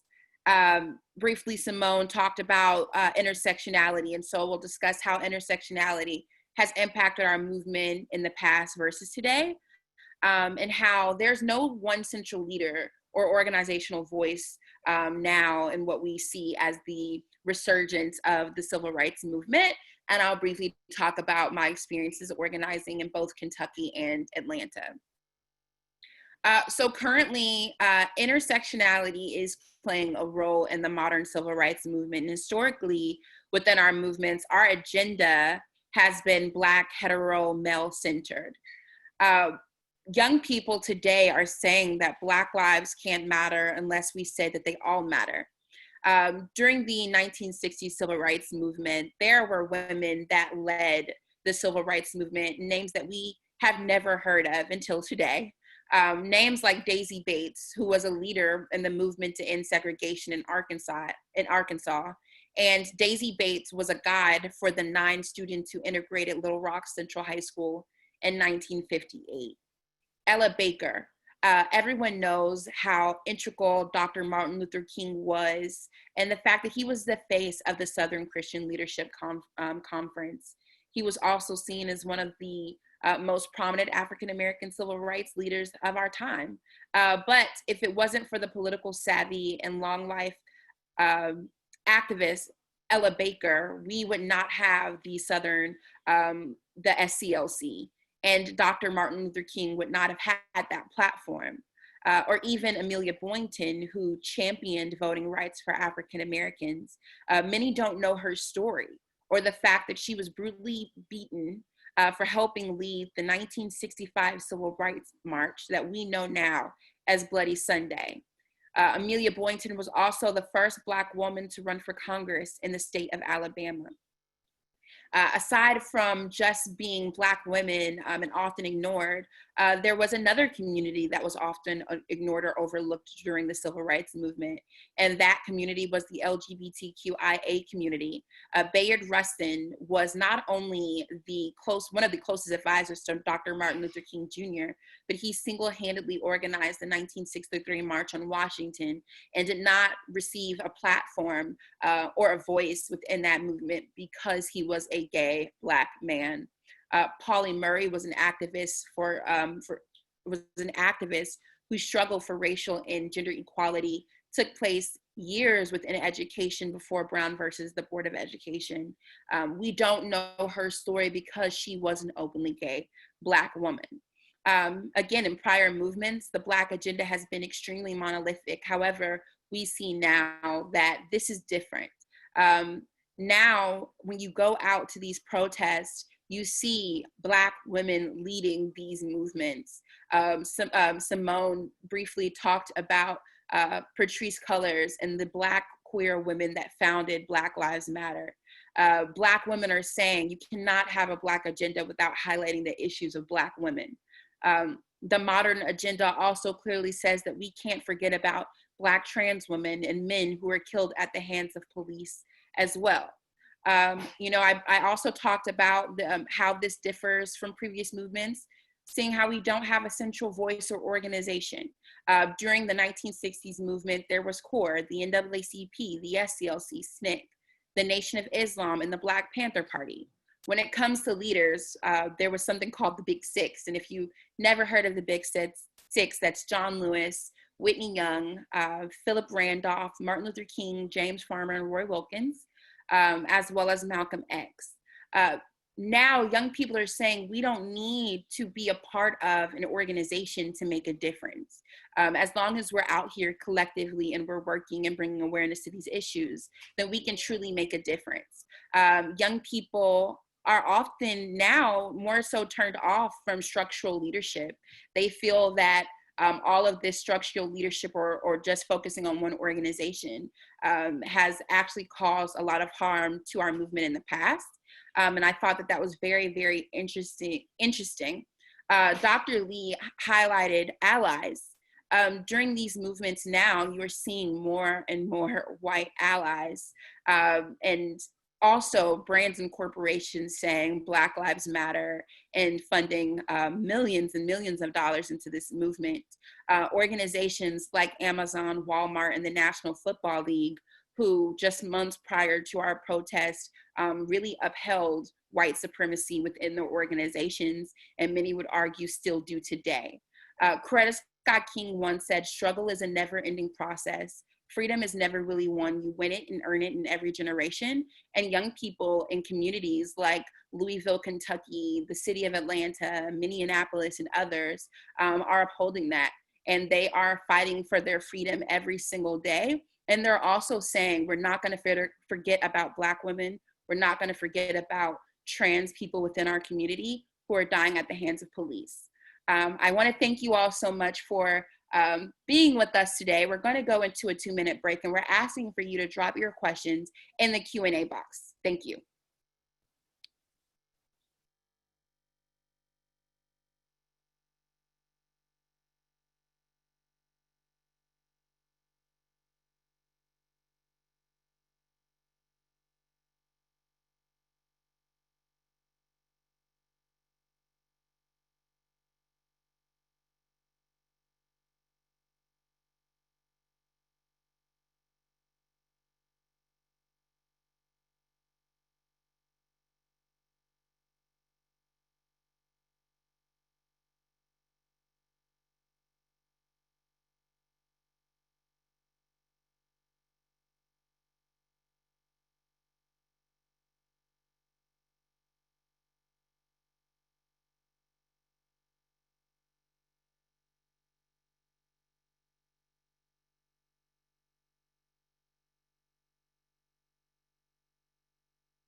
Thank you so much. First, I want to thank the Atlanta team for their powerful presentations. Thank the audience for submitting your questions. Please continue to do so. Again, this is a great moment to stretch, to keep hydrated. And on the other side of this question and answer session, we'll hear from the engaged scholars and community leaders and students from Washington, D.C. So Dr. Jones reminds us that protests and voting lie on a continuum. She provides a series of clarifying definitions around terms like protest, riot, property damage, and encourages us to be suspicious of their deployment. She also considers the resilience of white supremacy, and that things that we might take for granted, like voting, are in Georgia and in many parts of this country, their own types of protests, given the rampant nature of Black voter suppression. Then, even though today's protesters are much more diverse than those in previous generations, Dr. Lee considers the racialization of protest, and specifically how these narratives are created and circulated in the media. Whites are constantly figured as patriotic resistors, where unarmed Blacks are nearly always assumed to be violent and or riotous. She further asks, what does it mean to value property over people? And makes the point that even living in a place like Atlanta, which is broadly known as the Black Mecca, that is also a city that is not a refuge from institutionalized racism. Sophia Howard asks, who are the leaders of these movements and what are the dangers of centering cisgender men? Then she recalls the story of the promotion and creation of Rosa Parks as a particular type of respectable protest figure. How can this movement lead from the position, and the term Howard uses is of radical acceptance, to ensure that the marginalized remain at the center? And then finally, Mary Pat Hector rounded out your presentations, again, returning to this historical lens, highlighting the leadership of Black women and queer activists, and reminding us not to produce this earlier silencing. She points to the power of decentralized organizing and points to what it means to live in a society where each generation needs to keep fighting for their freedom. So the first question that I want to share from our audience, it piggybacks well. It's actually is in some ways sort of framed around a story that's come out of Minneapolis, but it really intersects, I think, with many of your presentations. So the audience member asks, it came out today that the first person to instigate violence in Minneapolis was a white supremacist caught on camera. I am concerned that there will be more violence around the election. What can white allies what and how can white allies prepare to assist and protect voters and protesters as we move forward, and also to protect against communities of color against the police? So one thing that I would say is right now there's a big push in Georgia to get people to commit to becoming both poll workers and poll election protection monitors. I think that this is a great step that all allies can take, as well as young people at all of the colleges and universities in the state of Georgia, to protect the right to vote of Georgians. And this is not just true about protecting voters physically. We need to avoid fraudulent treatment of the election during the election, right? We're being accused of voter fraud, which doesn't happen. But we do need to make sure that the election is administered properly and safely and results in accurate results. Yeah, and I'll just briefly piggyback off of what Mary Pat said as well. I think that Portland is currently a good model for what allyship in action can look like, right? For being, if you're white and you're an ally or you identify as an ally, your body is actually very powerful, right? And so like being like a poll monitor, doing things like that, putting yourself physically in spaces to protect Black and brown bodies is very powerful. And so I would definitely use that shield of privilege, understanding that you're far less likely to be brutalized or a victim of violence from the police state than any Black or brown person. I would just like to add that Mary Pat's presentation highlighted how these movements are decentralized, but it's also true that these protests have organizers. And so anyone seeking to be an ally should begin by addressing organizers. What can I do to support? I think the best way to be an ally is to come from a position where you are willing to listen and sacrifice in ways that those centered in the movement are saying are most helpful. So in addition to physically being a presence, also having the mentality of service in which you're able to listen to how best to serve a particular community or group from those who sit in those positions of organizing. Thank you so much. Another question from our audience. I was wondering how we can continue to do this work in the education system as early as the elementary school. And the question continues, how do we get people to listen, especially when racism is something that is learned in the home? And how do we prevent this mentality from progressing? I would like to start if my colleagues from Atlanta are okay with that. So as a sociologist, and particularly as a person that studies race, I talk about racism and what it is all the time. And I think that from our kind of lay of understandings, we oftentimes think about racism as an attitude.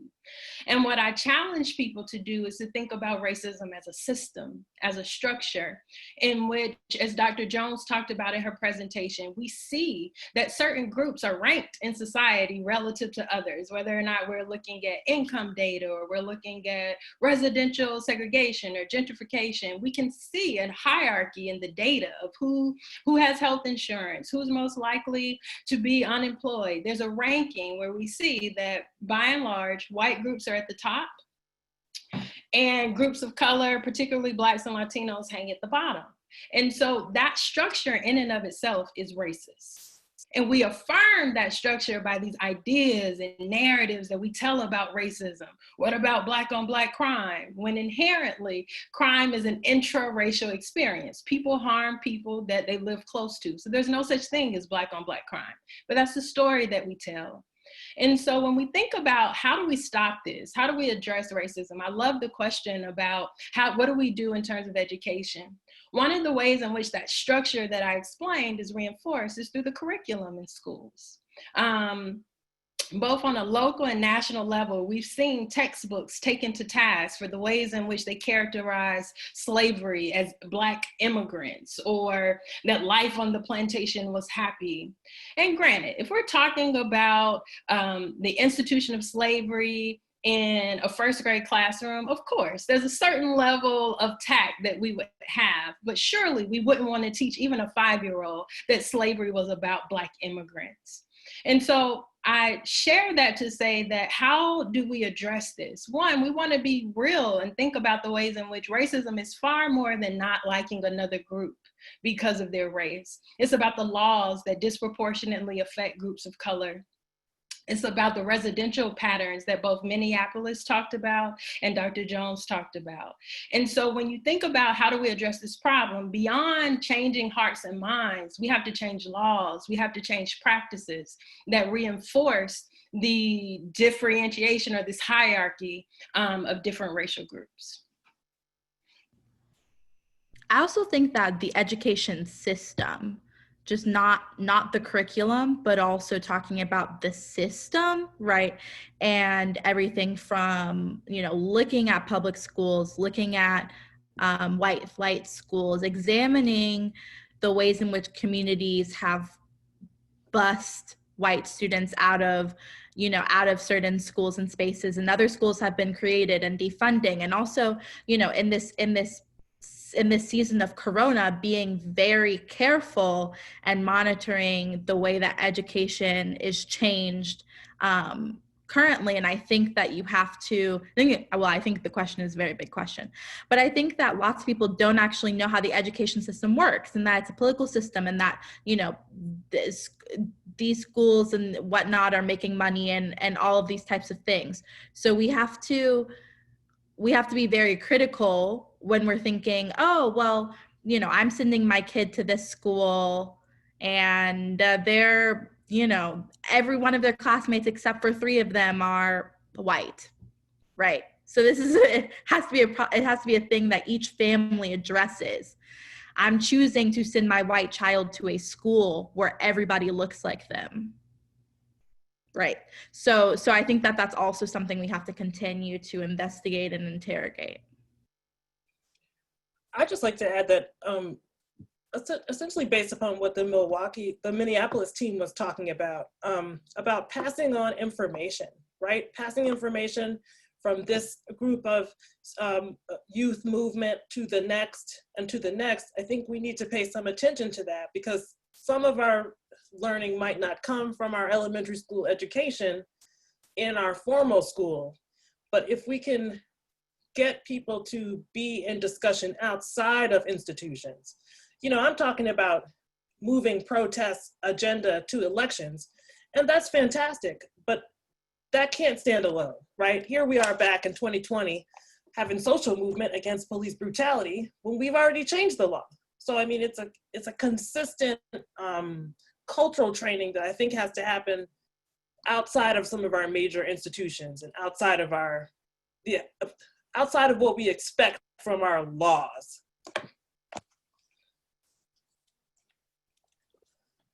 Thank you so much to our Atlanta team for really wonderful presentations. I want to thank Dr. Jones. I want to thank Dr. Lee. I want to thank Ms. Howard, and I also want to thank Ms. Hector. And now I am going to begin to introduce our Washington, D.C. collaborative.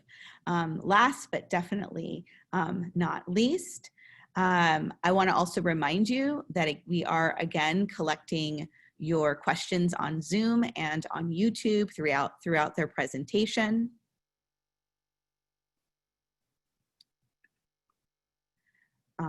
We're also asking you to, we'll also be collecting your questions on Zoom and on YouTube throughout their presentation. Please also send in your questions. The chat will remain open. And I'm honored to introduce you to the DC Collaborative. They are Dr. Bahia Muhammad, Mr. Tony Lewis, Ms. Anaya Vines, and Dr. Brittany Gatewood.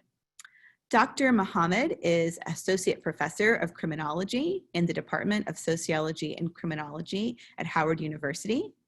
Dr. Muhammad's ethnographic research focuses on the criminal justice system and on the experiences of children of incarcerated parents, both in the United States as well as around the world. She is the director of an innovative prison education program at Howard University, the Dr. Muhammad Experience, which takes university students into the prison system to learn alongside incarcerated people.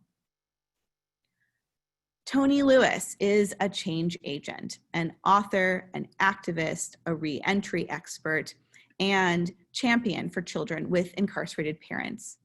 Mr. Lewis has fought relentlessly for the past 2 decades to empower men, women, and children impacted by mass incarceration. His re-entry work has been vital to building bridges between employers and formerly incarcerated people, and his social advocacy work and mentoring of DC youth have made him an honored and recognized community leader, both locally and nationally. Ms. Anaya Vines is a junior at Howard University. She has engaged in various levels of community and social justice organizing, from creating mentoring programs and organizing gun violence walkouts to her work as the NAACP Education Committee Chairwoman for the Howard University chapter. And she also has built a nonprofit organization, TRAP, True Rehabilitation and Prosperity, which focuses on creating and delivering strategic programming for youth who have been impacted by the criminal justice system.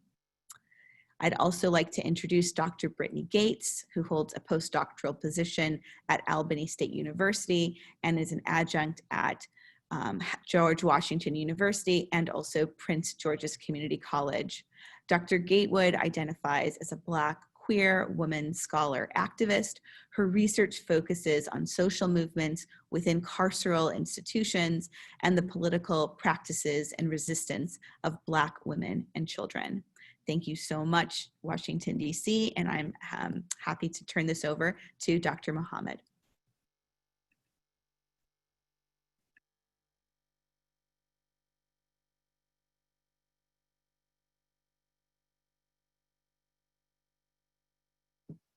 Thank you so much for that wonderful introduction. Today has been an excellent teach-in where we have been gathered since this afternoon, really learning about the inner workings of social protests and social change, looking at it from a racial perspective. Today, the DC group is going to include myself kind of laying a foundation around the ways in which youth engage in protests. When we think about racial justice protests and we think about social change, I want individuals to just step back, take in the information that we've already had, which has reiterated and constantly talked about the role of the younger individuals in this particular movement. What you see in front of you now are Howard University students from all across the nation, as well as from across the African diaspora. This includes our students who are as young as 18 years old and as old as 21, leading in the movement. And right now they are calling it a tipping point. We are now at the tipping point where history is being made. We have students that are now coming in during pandemic, as well as during social injustice unrest. And their eyes are open, their ears are open, they are in tune with the movement, they are reading, they are preparing themselves, and they are unapologetically Black, brown, and centered. It is very important that you understand this as a public service announcement to make sure that you too are aware of those young intellectuals that are among you. When we think about the movement, oftentimes we stampede across the lives and the voices, and most importantly, the questions of those younger individuals amongst us. When you look at these pictures, you see a strong Black young sister holding a sign to her back because she would rather show it from the back than to be seen from the face. Not every individual who is a child that is amongst the movement will be a leader or an individual that you will recognize by face, or an image that goes viral on social media. Oftentimes, these are young individuals in our community that don't get the breath of fresh air to easily have a question answered, or even have an opportunity to gain the social capital and courage to ask, what is racism? What does it mean to be a young Black child? What does it mean to see violent and vicious death at the hands of those individuals that are to protect us? It is very important that we listen to the voices that the children are sharing with us, but also their movements and their actions. I want to draw your attention to the young sister holding her earrings, where she's holding up a young Black woman on her earrings with an afro. And oftentimes we find that individuals want to touch the hair of Black youth. They want to prattle them and engage them in dialect and conversation that only allows them to learn something about their culture, which doesn't give anything to them. They are not specimens. They are not voices or individuals that should be reckoned with. They are powerful, and they are the strength of our next generation. You see the final picture in these three suites of the individual that is holding the sign for Black Lives Matter. And as you see, there's a strong sense of pride on her face. She is happy and excited to be hopeful in the midst of the movement. And in order to pass the baton on to the next generation, we must allow them to have hope, but we also must make sure that they are educated in that hopeful plight as well. When we think about young Black boys, oftentimes they are muzzled and they are silenced. And I thought that this was a very powerful picture that was posted in the Atlantic, looking specifically at children as protesters and ways of engaging in dialogue with them, where we are not watering down anything, but really allowing for the opportunity for their voices to be heard and for us to advance their movement. In the midst of COVID-19, we find that we have to cover our mouths. We also have to cover our mouths. And so oftentimes we don't know what the feelings of these young individuals are, but you can see the strength, not only in his arm that is hung up high, but also in the hope in his eyes as he looks up at adults and individuals that will spearhead what his next steps will be. The young sisters, the two that are with one another, have each other, but oftentimes you find that children find themselves in the midst of this movement alone. And it is our duty to assure their safety and their productivity, not only in this movement, but also in the long haul. And again, that means that we must listen to them. And oftentimes it's what they're not saying that is the most powerful component of the messages that they are sending. When we think about Black children, we must also not forget about our white allies and their children. It is very important that we engage in dialogue around anti-racism, white supremacy, and that we engage in these conversations with the young individuals among us. And oftentimes we have individuals that ask students in the movement of the protest, as white allies, what should we be doing? You should be educating your children and being brutally honest about the realities of where we are today and not erasing yourself. Oftentimes the children are in the cars when we are driving by and may frown our face at individuals that are a different color than us, when we may clutch our pearls or we may clutch our bags because of the individuals that have been deemed violent and non-human. Our children see those things. And so the first step is to make sure that you are practicing what it is that you preach. And all of these young children are very important in the movement. This message here is just to highlight the importance of passing on the dialogue and making sure that the next generation is not forgotten and unheard. When we think about social movements, oftentimes individuals as young as 6 years old were protesting in Birmingham, Alabama. And don't forget the reality that the reason why they were on the front lines was because if their parents were caught, their homes would be burnt down. Their vehicles would be taken away from them. They would lose their jobs in their day-to-day. And so there were no rights of them to be able to protest. And so when we think about this on a continuum, it is very important that we educate our children on the importance, but also the political statement that is being made when you are a Black child holding up a sign that says Black Lives Matter when the world is fighting to recognize for all lives to matter. I start in my own family with my own children. I educate them on the movement. These are pictures of myself and my children as I educate them through a homeschool curriculum, utilizing books for children that talk about racism, that give an opportunity to not water down, but have a critical dialogue that allows children to ask the questions that need to be answered. Remember, all of the individuals that we know as the superheroes of the social justice movements across the nation have been very young individuals that grew into amazing adults. Thank you. I would like to introduce Mr. Tony Lewis Jr. to give us what it's like to be on the grounds in DC as a native Washingtonian, as a scholar, as an instructor, and as a social activist. Thank you, Dr. Muhammad. Greetings, everybody. I'm very happy to be here. So I want to start with talking about a movement that we deem the DC Native movement. In 2018, the Washingtonian magazine, which is a preeminent lifestyle magazine here in the District of Columbia, they launched a campaign about with a t-shirt campaign on Instagram that said, "I'm not a tourist, I live here." And every model in the campaign was white, in a city that's 47% Black and historically has been deemed Chocolate City. So myself and my co-organizer, Angel Gregario, organized a counter photo shoot. We saw this photo shoot as an opportunity for us to stand on our principles, not only as Native Washingtonians, but as Black people in this city who were tired of being overlooked and underappreciated. Even in a city that had Black leadership, we felt like Black Washingtonians, people born here, were being left behind.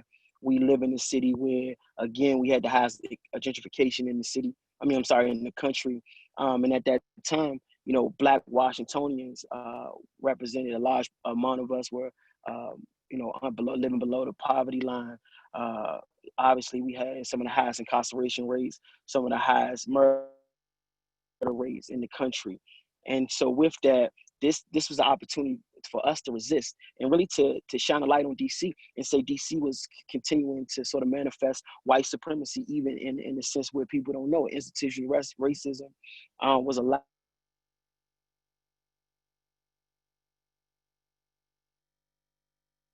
and well here in the District of Columbia, and young people that didn't normally come out to vote, people didn't normally come out to protest. And the sight of all of these amazing Black people, young people together, it really sent a jolt into our city council. It sent a jolt into our mayoral office, our executive office, to say that there had to be immediate policy and legislation that would speak to improving the lives of the people that you see in these pictures and their families. And so we've seen millions of dollars poured into affordable housing. We've seen programs around employment and training expanded. We've seen outreach to specific challenged communities. We've seen a lot of money go into youth programs. We've seen the business community step up and say that they wanted to do more for the population to try to slow this erasure and displacement of Black Washingtonians. We also, another movement that was, you know, a part of starting was the Don't Mute DC movement that really spoke to exactly the same thing. Go-go in DC is what jazz is to New Orleans, what reggae is to Jamaica, what hip hop is to New York City. And so it's our heartbeat in this city, in a store that had been in a gentrified community for 20 years, and now the new residents were calling for them to cut off the go-go music. And that was sort of a furthering of this idea that DC natives were trying, you know, were being erased, were being forced out of our city. And that sort of put the movement into a whole entire other gear, if you will. It brought out thousands of people that came and organized and rallied. And the beautiful part about the Don't Mute DC movement happened right around budget time. So we were able to save the only hospital that's in Ward 7 and 8, which is a historically Black area of our city, predominantly Black area of our city. We were able to get money saved around violence reduction, violence interruption, job training. So what that taught us was that if we're able to mobilize our folks and we can make these statements of resistance, if we can also have policy and legislation plans when we are rallying. So none of this was just about us showing up. We had an agenda, we had demands, and all of our demands haven't yet to be reached, but we're working on it. And we know the momentum and the energy from these two subsequent movements have really changed or moved the dial here in the District of Columbia as it relates to social justice and racial equity in our city. White people outlived Black people in DC by 15 years. The income gap between Black and white residents is around $90,000, right? And so we have a lot of work to do. But these two movements, the DC Native movement and the Don't Mute DC, the Don't Mute DC movement, created by young people, led by young people, mobilized by young people, has definitely made opportunities here in DC expand, and we've put all of our issues on the radar. And I think with BLM, the Black Lives Matter movement, right now where we are, I think DC was ready and prompt and able to continue to push forward for racial equity and justice, and we will continue to do that. Thank you. Thank you so much, Tony Lewis Jr. for that and for your active engagement. We're now going to be moving to our undergraduate student, Anaya Vines, who is going to share with us all of the amazing work that she's been doing and continues to do. Hi, everyone. I just first want to thank ICW for giving me the opportunity to speak on this teaching. I really do appreciate it. So empowering the youth, the importance of the youth, especially in this climatic time that we're in. My family lives by the saying, make sure the next generation is better than the last generation. Make sure you prepare the next people that come after you better than how you lived during your time. So I grew up with the mentality, what do I do? What do I need to do to make sure my kids, my future kids are taken care of, making sure that generationally my family is well off, better than how I am. And now that I'm 20 years old, I see that I have to make sure I'm taking care of more than just my blood family. So the people that look like me, my brothers and sisters, I realize that the systemic oppression in our country affects anyone that looks like me, my Black and Brown community. So making sure that we are all taken care of and helping to liberate my kin by seeing, okay, how does my Black girl magic work? What is my Black girl magic? And I always love to refer back to the conference that Dr. Muhammad had that centered around, Black girl magic, and me realizing my Black girl magic is to unite. My Black girl magic is to organize on a large scale, to build. So I wanted to make sure that that was tapped into and spread for this next generation. So after the passing of Congressman John Lewis and the civil rights activist C.T. Vivian, it made it extremely evident to me that our generation is up next. We are up next. We have to make sure that we are effectively prepared. Why is it so important? Why is it so vital that we understand that this generation is getting past that baton? Because we're custom made to recognize the beast that fits in our generation, in our society. We already know that systemic oppression has been a continuous thing in the past years, but it always changes its mask. So it fits for the people that it's supposed to be oppressing at that time. I feel like it is important for this generation to be educated on what that systemic oppression looks like in every way, because that's going to be camouflaged in more ways than one, whether it is mass incarceration, whether it is in the education system, and the new Jim Crow. We know what that looks like because we're bred in this generation, that 21st century. So making sure that that is taken care of. We have this important combination. The youth has this energy, and I like to use the equation thirst plus energy plus passion equals power. So that's what the youth embody by just being young. So I feel as though our youthfulness is our power. So we can't wait until we get older and say, okay, now that, I'm of age, quote unquote, now I can make change. No, make the change now. See what the need is and be that need. Fill in that gap that you feel like needs to be filled. Find that way in which you can make change within your community. And I'll talk about it later, but whether that means you have to go somewhere and travel, go ahead and do that. Whether you need to meet up with different organizations and reach out, whether it means to invest into different organizations, you do that. Whether it's creating your own organization, if you feel like that there is an organization that really reflects what the need is, you create that. I feel like the age of what you are is not a limitation. I feel like that's an advantage that you have because you have so many years ahead of you to not only create, but also to learn. There's been so many people who have paved the way for us. So we take on and we pay homage to those who have come before us by taking on those lessons that they learned, taking on the things that they have passed down to us, generational lessons, and applying it to what we are trying to build for that next generation. So in 2018, that's when I started my activism. So I was about 17, 18 years old in high school. And that was during the gun violence awareness crisis, when there was just like a back-to-back shootings in different schools, like around the nation. And so I created a club at my school called Voice, standing for Vision, Outspoken, Inspire, Create, and Evolve. And so we led a gun violence awareness march walkout that had about 300 students come out. So it was wonderful, and it was my first ever activist event. So it was wonderful, and it made me realize that I don't have to wait. I am so effective now as a student, as a high school student, as that. I want to make sure my brothers and sisters know how effective you can be. You don't have to wait at all.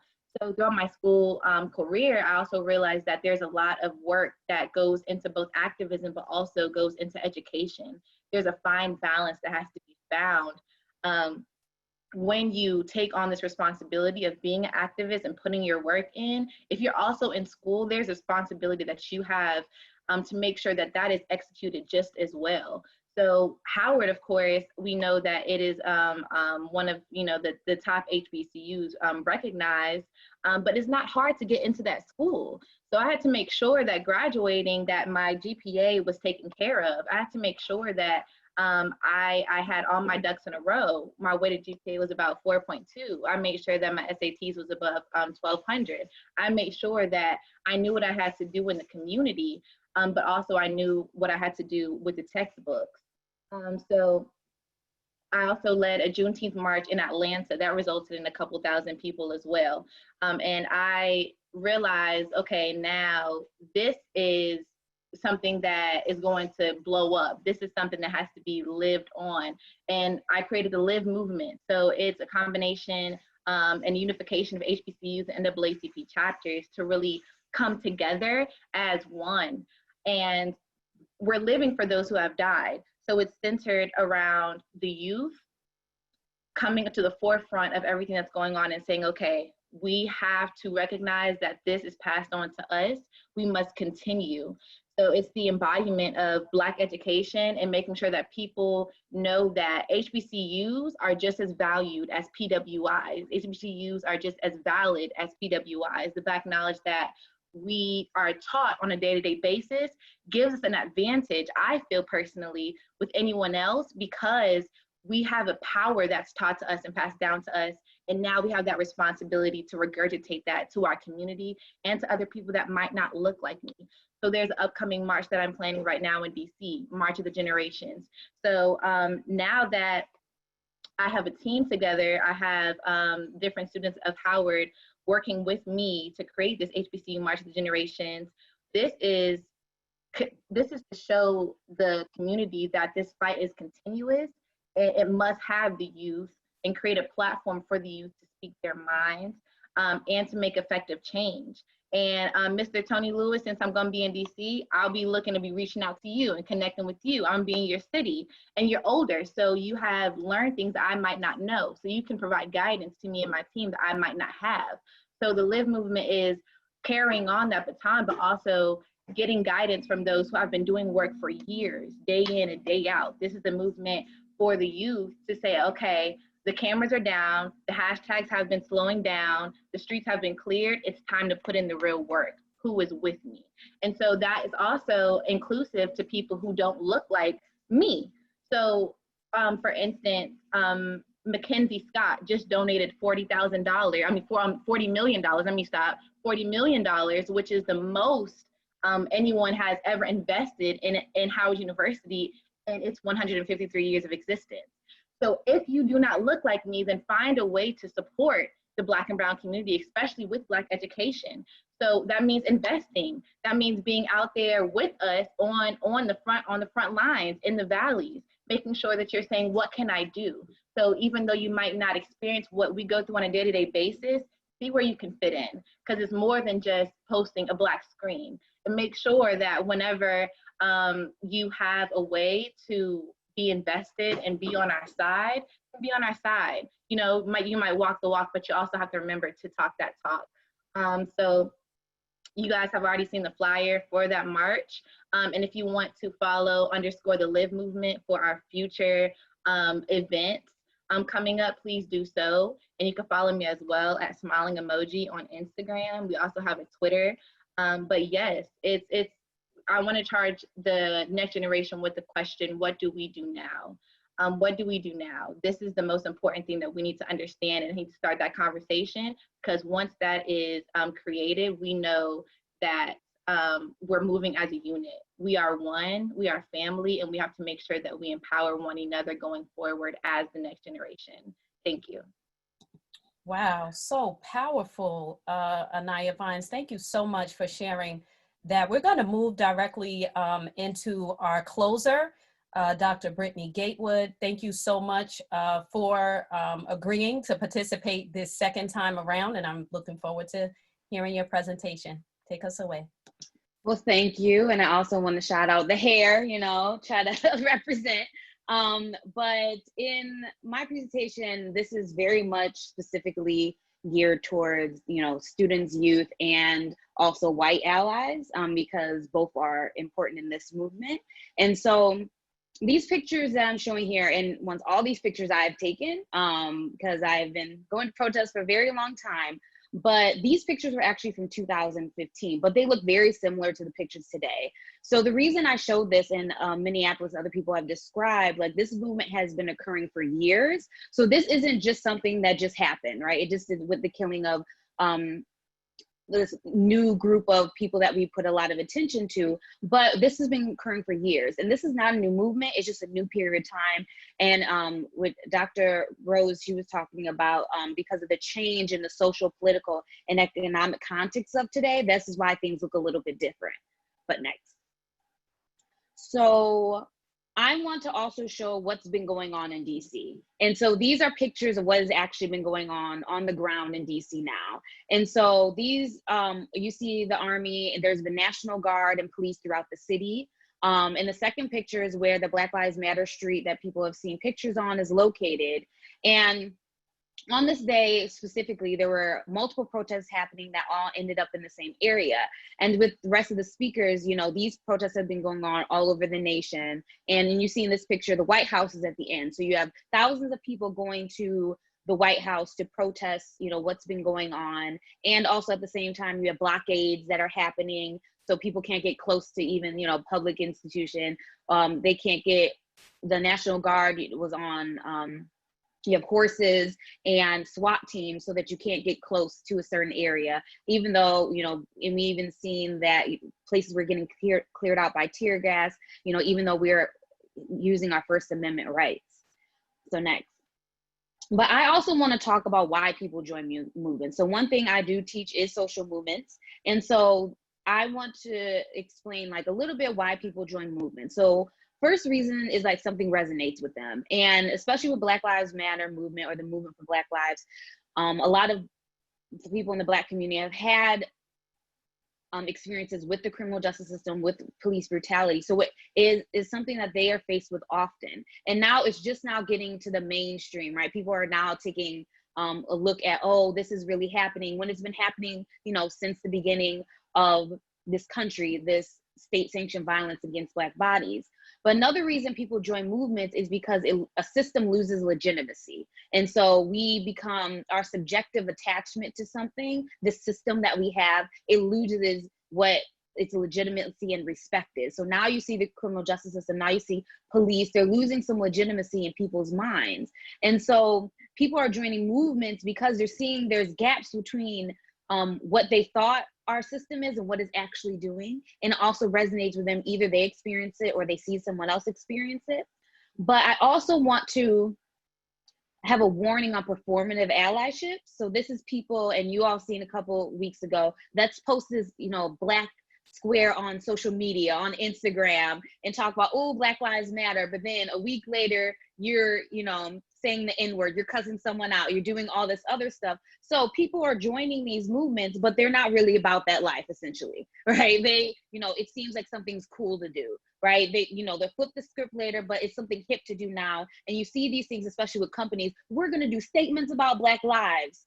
Where were you, you know, 10, 15, 20 years ago? But now it's really cool. And now you don't want to seem racist. So now you're doing these things. And so joining movements, people sometimes have very, very legitimate reasons. Other reasons is they just don't want to seem like they're racist. And they even talked about earlier when I think it was Atlanta, when you talk about when people are doing like this performative allyship and they are just now being aware of these things, like this hasn't been happening for a long time. And so it's something that when you're joining these movements, you know, and the white people, you know, starting the riots or starting violence against certain property damage and police, that is not Black people starting these things. And so people join movements for a variety of reasons. So whether it's legitimate or illegitimate reason. And so we need to be aware of the difference. Next. I also want to talk about how movements die. And so this is a picture that I took. I was there when they started essentially burning down DC. And so they were starting the fires. This is right, probably half a block away from the White House. So they were climbing posts, they were firebombing places. But the thing is, movements die because they might have, and you see it even now, there's less posts that you see, it's losing steam because usually a climactic thing happens, right? These cities are burning, all these kind of things, and then it kind of twiddles out. And so there's reasons why that happens. First is state suppression. And you can see that even now in Portland, where they're employing law enforcement on people and tear gassing people that aren't doing anything. Even they saw the visual when they were playing, I think it was the violin, and then the police came in and all of a sudden just, started tear gassing people. So the state suppression, and also creating fear in people is why movements can die. And so we have the stigmatization of protesters. So calling them criminals or calling them riots or rioters when it's not a riot.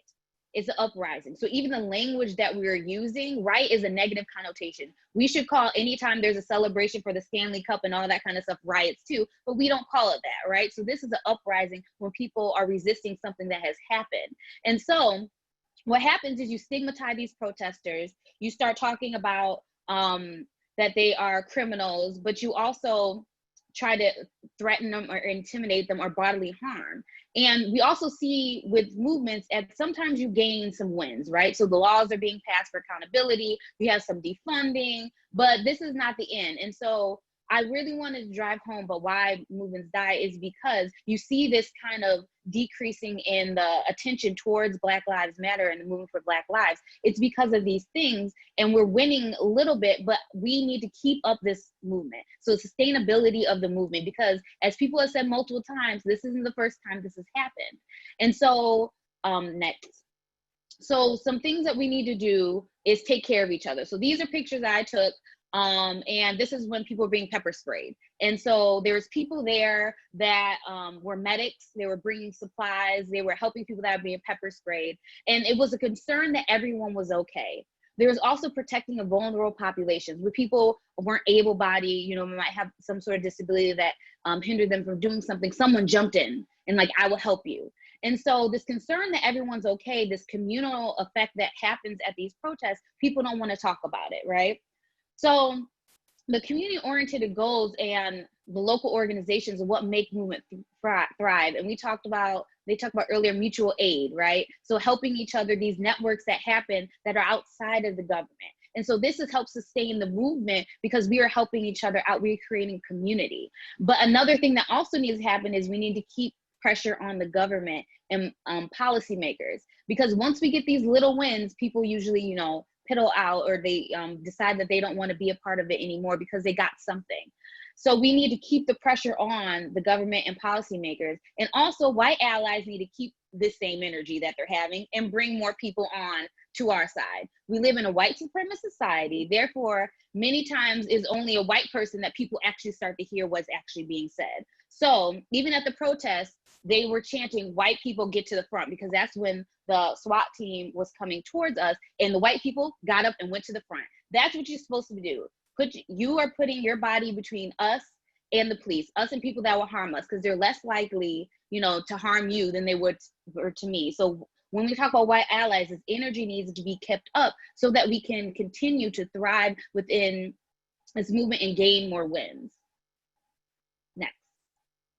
So lastly, I want to talk about self-care. So I didn't really talk much about things that I have done specifically, or my list of things I'm involved in. But one thing I want to talk about is Masks for Many, which me and a friend started, which we made masks for vulnerable populations for COVID. But what we also did was we decided to make masks for protesters. So we made masks for protesters, but we also raised money. We raised, a couple $100, almost $1,000, and we got supplies. So this is a sign that was made. So we had Gatorade, as you see, we had snacks, we had all these things to help protesters because it was hot and we need to sustain ourselves. And so Audre Lorde, I love this quote and I say it all the time, you know, caring for myself is not self-indulgence, it is self-preservation and it is an act of political warfare. So we need to take care of ourselves. We are witnessing trauma. We are a part of trauma. This is trauma, being tear gassed, being shot by rubber bullets, seeing people die on the street, seeing these videos of people getting arrested and dying. Like, this is very traumatic. And so we need to take care of ourselves because, once again, I can't reiterate this has been going on for generations. And so people that have been in the long run, you know, who are, you know, John Lewis and all these people that, you know, are in their 80s and 90s that are still going, you know, they have been going for a reason, because this is something that is passionate to them. They want to help the next generation, and they've been doing it for you know, decades. And so if you're going to be in this for a long run, this is a decades long thing. Things are going to change in the next, you know, 6 months. And so, but you need to take care of yourself, because that they don't want us to take care of ourselves, because that means we'll be in it for the long run, right? We'll be here for a long time and we'll keep fighting and fighting. And so that concludes my talk. And I'm going to turn it over back to Dr. Muhammad to wrap us up. Thank you so much, Dr. Gatewood. So much information that the entire panel gave. We want to thank you on behalf of Howard University and this partnership, which has been an amazing opportunity, and just wanting to make sure that you are reminded of your health, of your wellness, but also of the next generation. We're going to move now into a 2-minute pause, which will allow you guys to stand up, take a breath, but please make sure that you write your questions in your journal or put them in the Q&A. It may seem a little awkward that we're not, you know, on the screen, but this is a time to reflect and think. Please ask us anything. We look forward to seeing you in 1 minute to reflect and take comments and answer questions. Thank you so much.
First, I want to thank the DC team for their very powerful presentations, and I also want to thank the audience for submitting questions. Please continue to do so. This is our last Q&A of the teach-in, and after the Q&A with DC, Dr. Muhammad is going to share a few parting words about the power and meaning of vigil in the revolutionary moment that we're living in. We hope that you stay with us for those final thoughts, and we will also then conclude by inviting you to participate in a moment of silence with us. Dr. Muhammad started the DC group off by describing really the central role played by youth in this movement. And she wonders if they are, in fact, if we are, in fact, at a sort of tipping point in terms of real revolutionary change.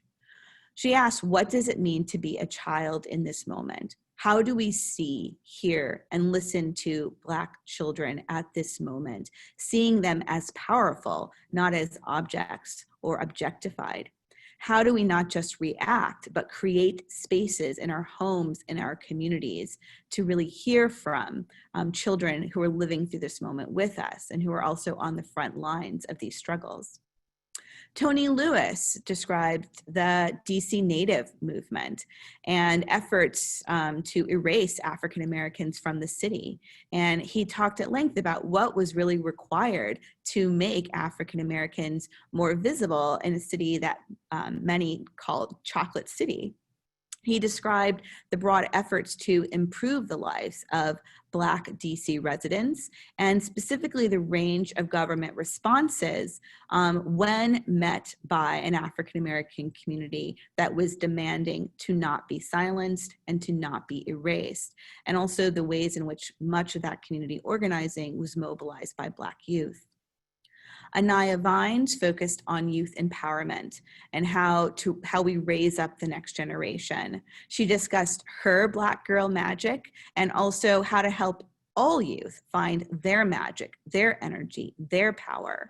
From her anti-gun violence work to balancing out her own movement activism with her educational responsibilities, she provides a sort of primer on organizing and movement building, including the work that she's doing on the Live movement and the HBCU March. And she reminds us that being an ally is more than just posting a Black screen.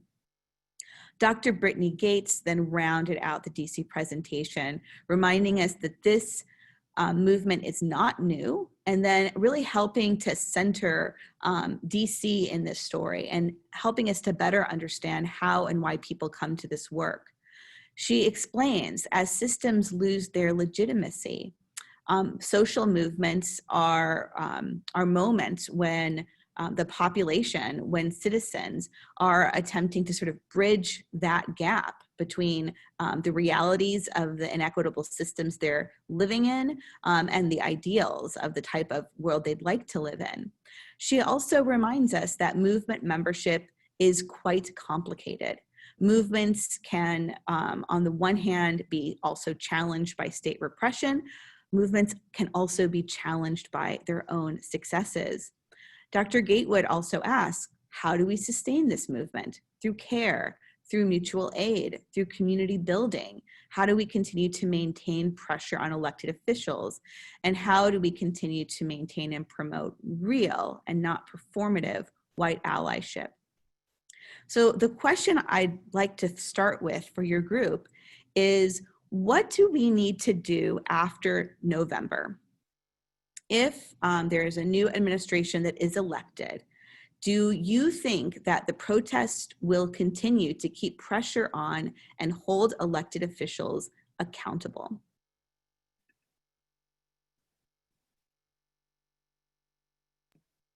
Anybody specifically want to address that? I was thinking Dr. Gatewood and also Tony Lewis Jr. Yes. I think that what needs to happen at November is the same stuff happening right now. So what's going to happen, if you saw with the Obama administration, you know, there was some detrimental things that happened to Black people during Obama's administration, right? But you didn't like as much outrage, you know, as much because we have a Black president, all this kind of thing. You know, if let's say Biden wins or anything like that, people like, oh, we'll do, but then they'll stop. But there's different levels of the government. There's different branches. Things affect you on the local level. Not everything on the federal level is going to trickle down as quickly as things happening on your local level. So their pressure still needs to stay up the way it is going now past November. It needs to go until we get everything that we're asking for. And so we shouldn't stop now. We should keep protesting, keep trying to get legislation through, and all these things that we are trying to promote equity, you know, for resources within the Black community, because these systems were built upon white supremacy and patriarchy. So there, you have to break that down, right? It's not just going to go overnight that we're, you know, Black people are going to be equal. We're going to have all the same resources of other people. No, something's not going to take, you know, generations to go through, because it took generations to get us here. It's going to take some time to undo that system. Yeah, and I would add, not a whole lot, by the way, but just that we must continue to press forward. if we do change parties in terms of our leadership in this country, then I think the Democrats owe up. They owe up big. I think we will be able to say, as a community, we delivered the election, and so there needs to be, some payback for that. We have to continue to amplify our voices. And the one thing that I would also say is that I think it's important that in this moment, as we talk about youth leaders, that Naya spoke to me as an older leader, which I'm cool with, is that we need succession plans. We need to pass on knowledge and get out the way, because I think it is important for people, and it's time for people like myself and people to take on our role, whatever that next role would be. But sometimes that grassroots, on the ground, in the valley, as she described it, leadership needs to be right there in that energy, in that time. So, and I think the generation before us didn't do a great job of that, right? I think they stayed too long, if you will. And so, as we go to November and beyond, we have to continue to press forward for equity, for reparations, for everything that we need. And again, I'm looking forward to what's next for us as a community. Thank you so much. A question from our audience. Any thoughts about white allyship and the missteps around the wall of moms groups popping up around the country that often lack Black leadership? And I'm just going to add on to that question, a question about the role of Latinos, Asian Americans, Indigenous peoples as allies in these current struggles for racial justice. I see you smiling, Dr. Gatewood. So I'm going to let you jump into that, and I'll piggy onto something. Anaya, did you want to add anything into that after? Okay. I want to say, just because you're a person of color doesn't mean you're pro-Black. You can be anti-Black and a person of color. And so, Latinos, Latinx, you have, Indigenous, and so the thing about especially capitalism, Dr. Brewer talked about a little bit, but it is for exploitation of Black and brown people, right? And so the fact that we're pitted against each other is so we can't come together. That is done on purpose, right? So if you separate us, we won't be able to come together and go towards who's actually oppressing us. We live in a white supremacist, patriarchal society, so why aren't we all fighting for that? And then when you talk about white allyship, people do things that are sexy, right? I'm going to go to this protest. I'm going to, make this sign, do this post, but you're not doing stuff for the long run. So if you're talking about white allyship, you need to be in the trenches of things that are done on a day-to-day basis. It's not just going to a protest. There's things behind the scenes that are happening, right? And I was talking about, organizing a march.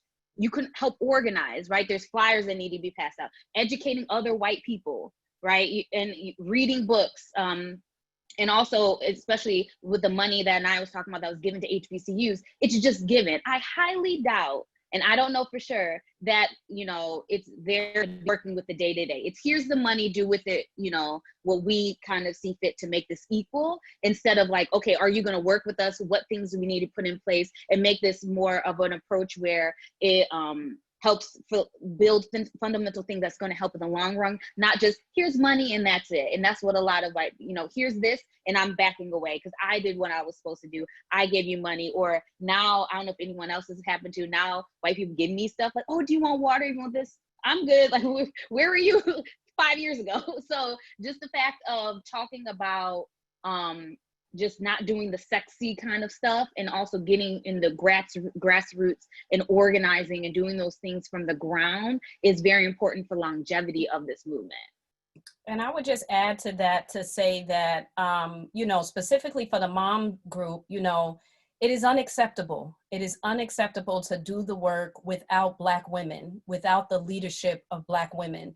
And oftentimes we find that our white allies can engage with our Black brothers a little bit easier than they can with the Black women because of just the voice and the, lack of resolve and, the strong tongue and just the sharing of the truth. So I would just say that be patient with the process. Know that when you engage with Black women, you will hear a hard truth of information that may cause you to need to go back and read, but it is not an opportunity to counterattack or to become, more vicious in this kind of fight against this inequality, because it's clear here what is going on. And so it does take time. You're talking about individuals that have been hurt and buried and disregarded for generations after generation after generation.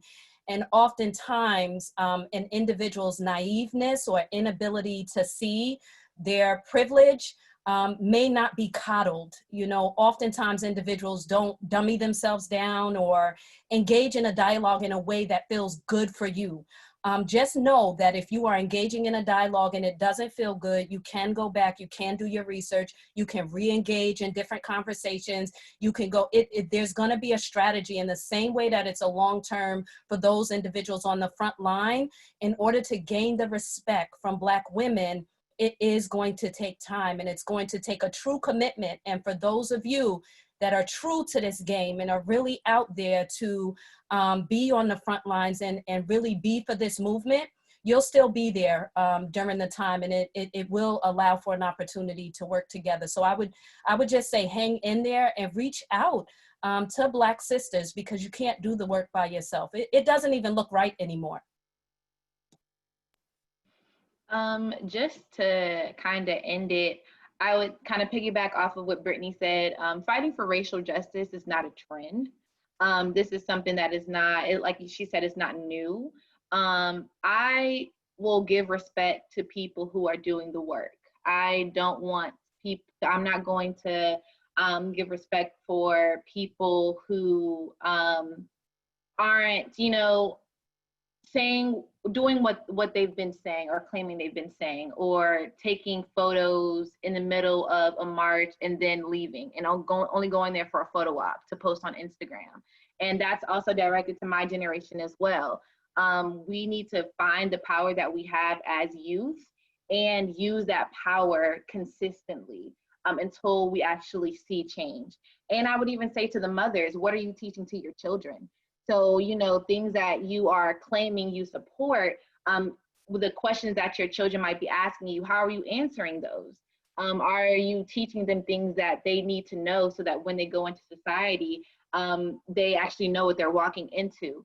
Are you teaching your children to be allies? If you are allies, is that something that you are changing? Because that racist mindset is something that is taught, you know, from the cradle. So it's something that is bred. So make sure that your household is representing what you're saying, or are you really, you know, doing what you're claiming to do? But yeah, that's really what I would say. Make sure that you're just not walking the walk, but you're actually talking the talk, finding a way to get into this movement and be as effective as possible. Thank you so much. I want to thank our DC collaborative, Dr. Muhammad, Tony Lewis, Anaya Vines, Dr. Gatewood. Thank you for an excellent set of presentations and a wonderful Q&A. I also want to thank our audience for being with us today. And I want to close today's teach-in by, again, thanking you and inviting our audience and all of us to remember what brought us here, what brought us to this teach-in, what's brought us to this moment. And those are the murders of George Floyd, Jamar Clark, Philando Castile, Breonna Taylor, Rayshard Brooks. The list is too long. And I'm going to invite Dr. Muhammad to share a last few words with us about vigil and about the meaning of vigil in protest and as a form of community healing. And I want to invite the audience after Dr. Muhammad speaks, and there's going to be a short slideshow of vigils from around our country to just sit with us for a moment of silence at the end of this teach-in. And again, thank you all.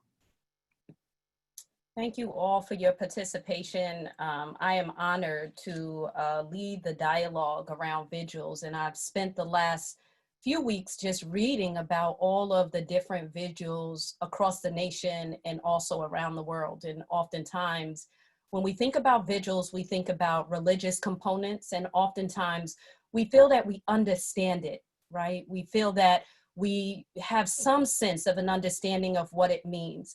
But there's a deeper level to it, right? There is this concept of being able to feel the spirit and the energy of what vigils really mean. When you look at the definition, things as simple as devotional watching or religious observance, wakefulness.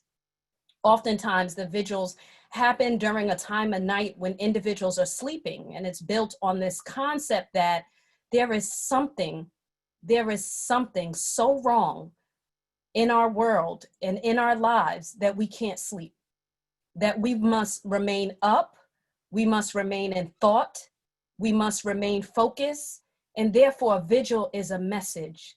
Please understand that it is an easy thing to identify the bodies of individuals, but an offset of the particular bodies and the representation that you see in vigils is a spirit, it is a legacy, and it is a testament not only to those individuals that we lost, but to their families. Mr. George Floyd, we heard that he called for his mother. And so these vigils that pop up all across the nation are not only for him and to represent the voices that are silenced and that are muzzled to death, but also to the living family. Make sure that you don't culture vulture as it relates to taking pictures and images of these vigils, hanging them in your homes without a full explanation of what it means. Every flower, every teddy bear, every candle, regardless of the color, if it's a white candle, it means something. If it's yellow, if it's red, if it's green, if it's blue, there's an entire history that dates very, very far back, covers different nationalities, different religions, different modes of life. A vigil is a representation of a commitment to the life of the movement. And when I say the life of the movement, I mean that it is immortal. Oftentimes we've seen in the news that law enforcement officers come in and stomp on the grounds of these sacred spaces, that they disregard the individuals that are placing different items there, that they identify and call on family members 20 minutes before they come to have everything removed because they claim that it is the thing that is causing the unrest. It is the voice of the silent, and you are to appreciate it through your eyes and also through your ears. Ask individuals what it means. Engage with the Black and Brown community around their reasons for creating certain things. And please be reminded to never think that you can tell the story from the vantage point of an individual that does not live in that melanated skin. And that's not to take anything away from anyone, but it is to attribute the artistry to those individuals that created it.